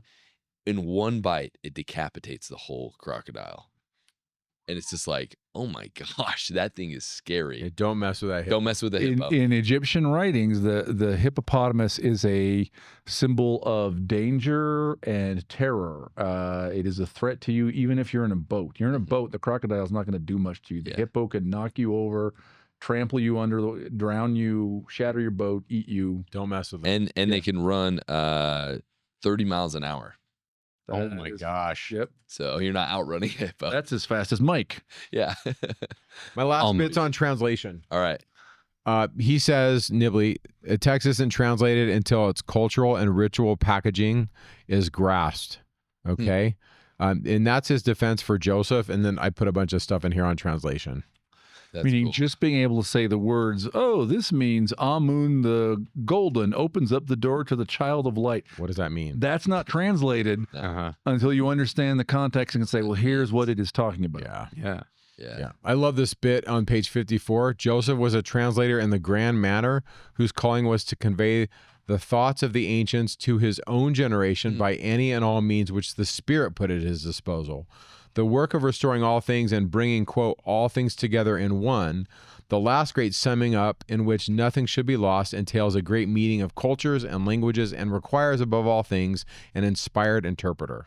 That's cool. Actually. Yeah. I like that idea of translator. Absolutely. I think that much better matches the way that Joseph Smith used the word translated, right? Yeah. Because we use the word translate to talk about beings who never died and were taken up into the presence of God, right? Mhm. And so but that translation goes two ways. There's the translation from earth to heaven, but then there's a translation from heaven to earth. And so Joseph Smith is taking the things of heaven, the things of the temple, the things of the mountain of the Lord, and he's bringing it down to us so that we can then ascend.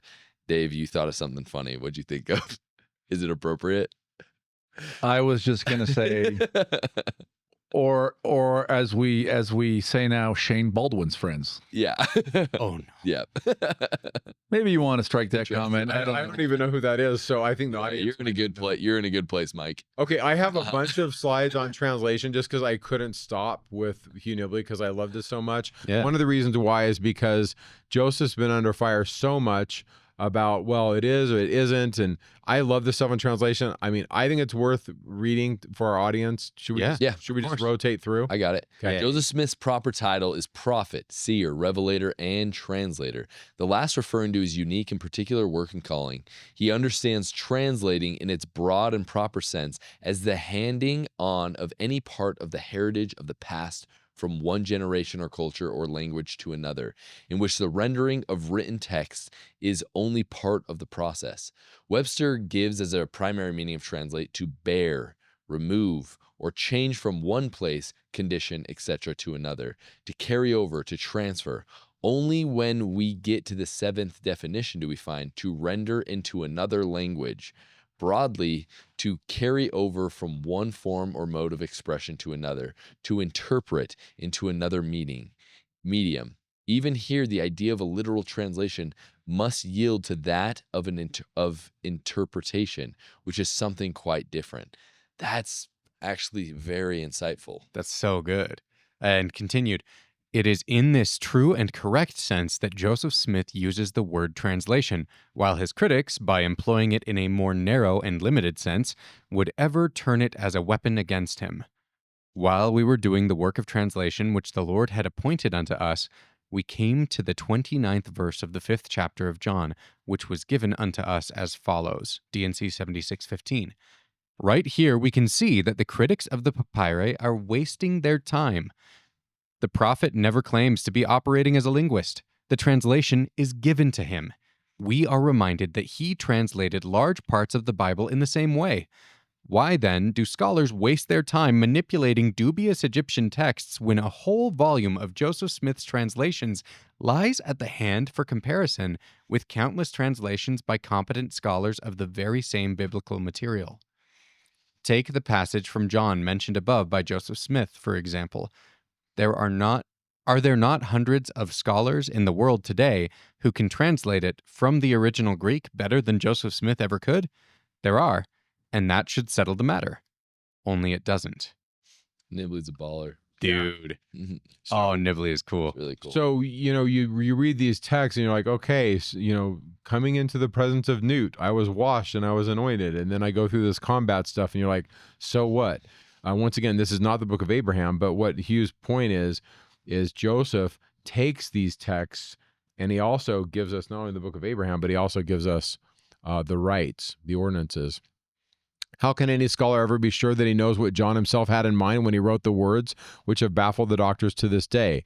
The Johannine mystery is today much of a mystery as ever, and until we know just what John meant by the words attributed to him, we are in no position to claim that his words have been correctly translated. Only within comparatively recent years have scholars such as, how do I say his name, Dave? Klaus Koch. I think he's referring to the book Rediscovery of Apocalyptic, which maybe we could do for... That's what I love about Dave. He knows what he wrote. Arrived at the estimate that the Apocrypha that exactly matches that of Doctrine and Covenants 91, namely that there are many things contained therein that are true, and it is mostly translated correctly, but there are many things contained therein that are not true, which are interpolations by the hands of man. Therefore, it is not needful that the Apocrypha should be translated. I promise we're at the last bit, Dave. Take it away. Here we are reminded that the problem is not one of translating from one language into another, for the incorrect interpolations are in the same languages as the rest, and no knowledge of language alone could produce a correct translation, which calls for nothing less than the original manuscript free of all errors, even those made by the original writer, and it is doubtful whether any such text ever existed. For the hand is never completely obedient to the mind. I made that part. Boy, is that true. I totally believe that there's no such thing as an text. An error-free text. An error-free text, yeah. To put it bluntly, short of revelation, no real translation of John is possible. And that is why Bible experts today assure us that all translations are tentative and imperfect. But in section 91, translation plainly means transmission, which, as we have seen, is what a translation really is. We are told that certain parts are not translated correctly because they are false interpolations, yet they are in the same language as the rest, and just as easy to, quote, translate, end quote, as far as that goes. But that is not the point, which is that regardless of the language, they do not tell us what the original author wanted to say. Last bit, I promise. No one ever stated the case more clearly than the prophet Joseph himself when he said concerning 2 Peter 1, that the things that are written are only hints of things which existed in the prophet's mind. Gosh, That is so is good. actually an amazing quote. It is. From Nibley. I think one thing I wanted to point out as well is that this is the case for a temple liturgy, because a lot of times we look at oral tradition as not as legitimate as written tradition. But the reason why oral tradition is actually more legitimate than written tradition is because when something is passed down to you and you are initiated in a piece of knowledge, you are able to ask questions. You are able to interact with what that knowledge is supposed to be. Where with a written script, you get it and then it gets passed down generations, but you don't get to ask questions to it anymore. You don't get the full context of it. Where when you pass something down orally, you can pass down a greater context. Dialogos, dialogue. Yep. The logos goes through you. When you're in dialogue, it's different than just what you're talking about. And that dialogue, I think, ideally needs to be happening with the Spirit as well, because that is where all truth can be testified of, right?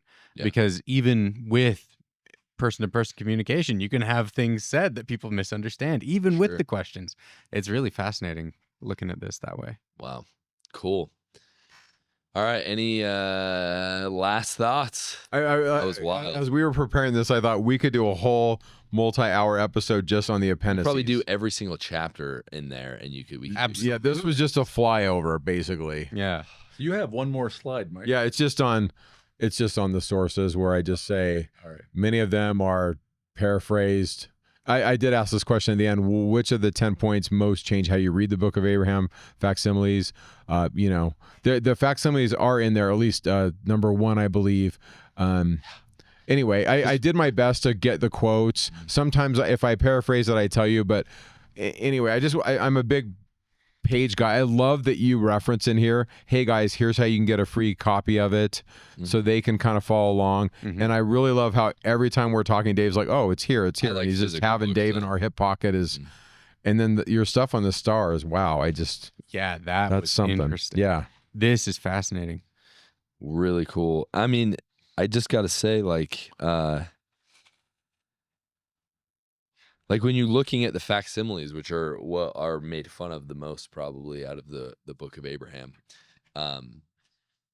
that whole thing that you share on translation, it applies directly to that, because, you can understand what these things are called, but what do they mean? What do they mean? Yeah. And there are interpretations that have been given from people, but those interpretations could be wrong. Yeah, and even what did they mean to the Egyptians versus what did they mean to a Hebrew dude who was maybe writing this stuff down, right? Like there can be different 100%. Yeah. To my earlier point, like the Book of Abraham could be an actual translation, and it might not be from Abraham. It might not, right? It could be later, could have been written by a Hebrew. Like, we don't know. And even with people who will inevitably point out, but it says written by the hand of Abraham. It's like, yeah. Because it's his story, right? It's not necessarily claiming these papyri were directly his, Also, in the original publication, I can never remember, what was it? The Morning and Evening Star, or the Millennium. I can never remember, keep those straight. The original publication said purporting to be written by the hand of Abraham. Oh, interesting. When we stuck it in the books, we took out purporting. But that was not the original claim. At some point, someone just thought, it's actually Abraham. That's not what Interesting. Joseph said. Huh. Because Yeah. I mean, it's not like it talks in the first person. I don't think, because you read it. It's not like I went down to this or whatever. But look, man, we're like, this conversation's had so many like Side roads. Amazing tangents. But pseudepigraphy, claiming to be written in the name of somebody else, is pervasive in Israelite sacred writing. Like probably the gospel writers, like half of the things we think of as being letters from Paul, like possibly the epistle of James, right? Like big chunks. People think the second half of the book of Isaiah, right? A whole bunch of like the book of Deuteronomy, like it's an absolutely common phenomenon. We should not assume that the book of Abraham, to be authentic, has to have been written by Abraham.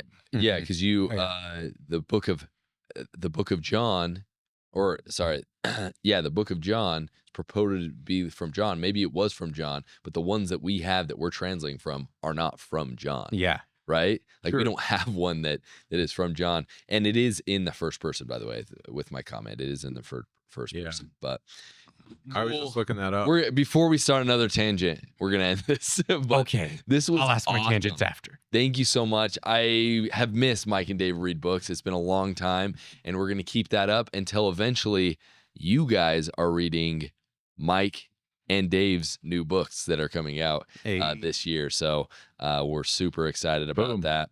We love you guys, and remember, I almost did the Latter-day Saints end. Stay curious and hungry.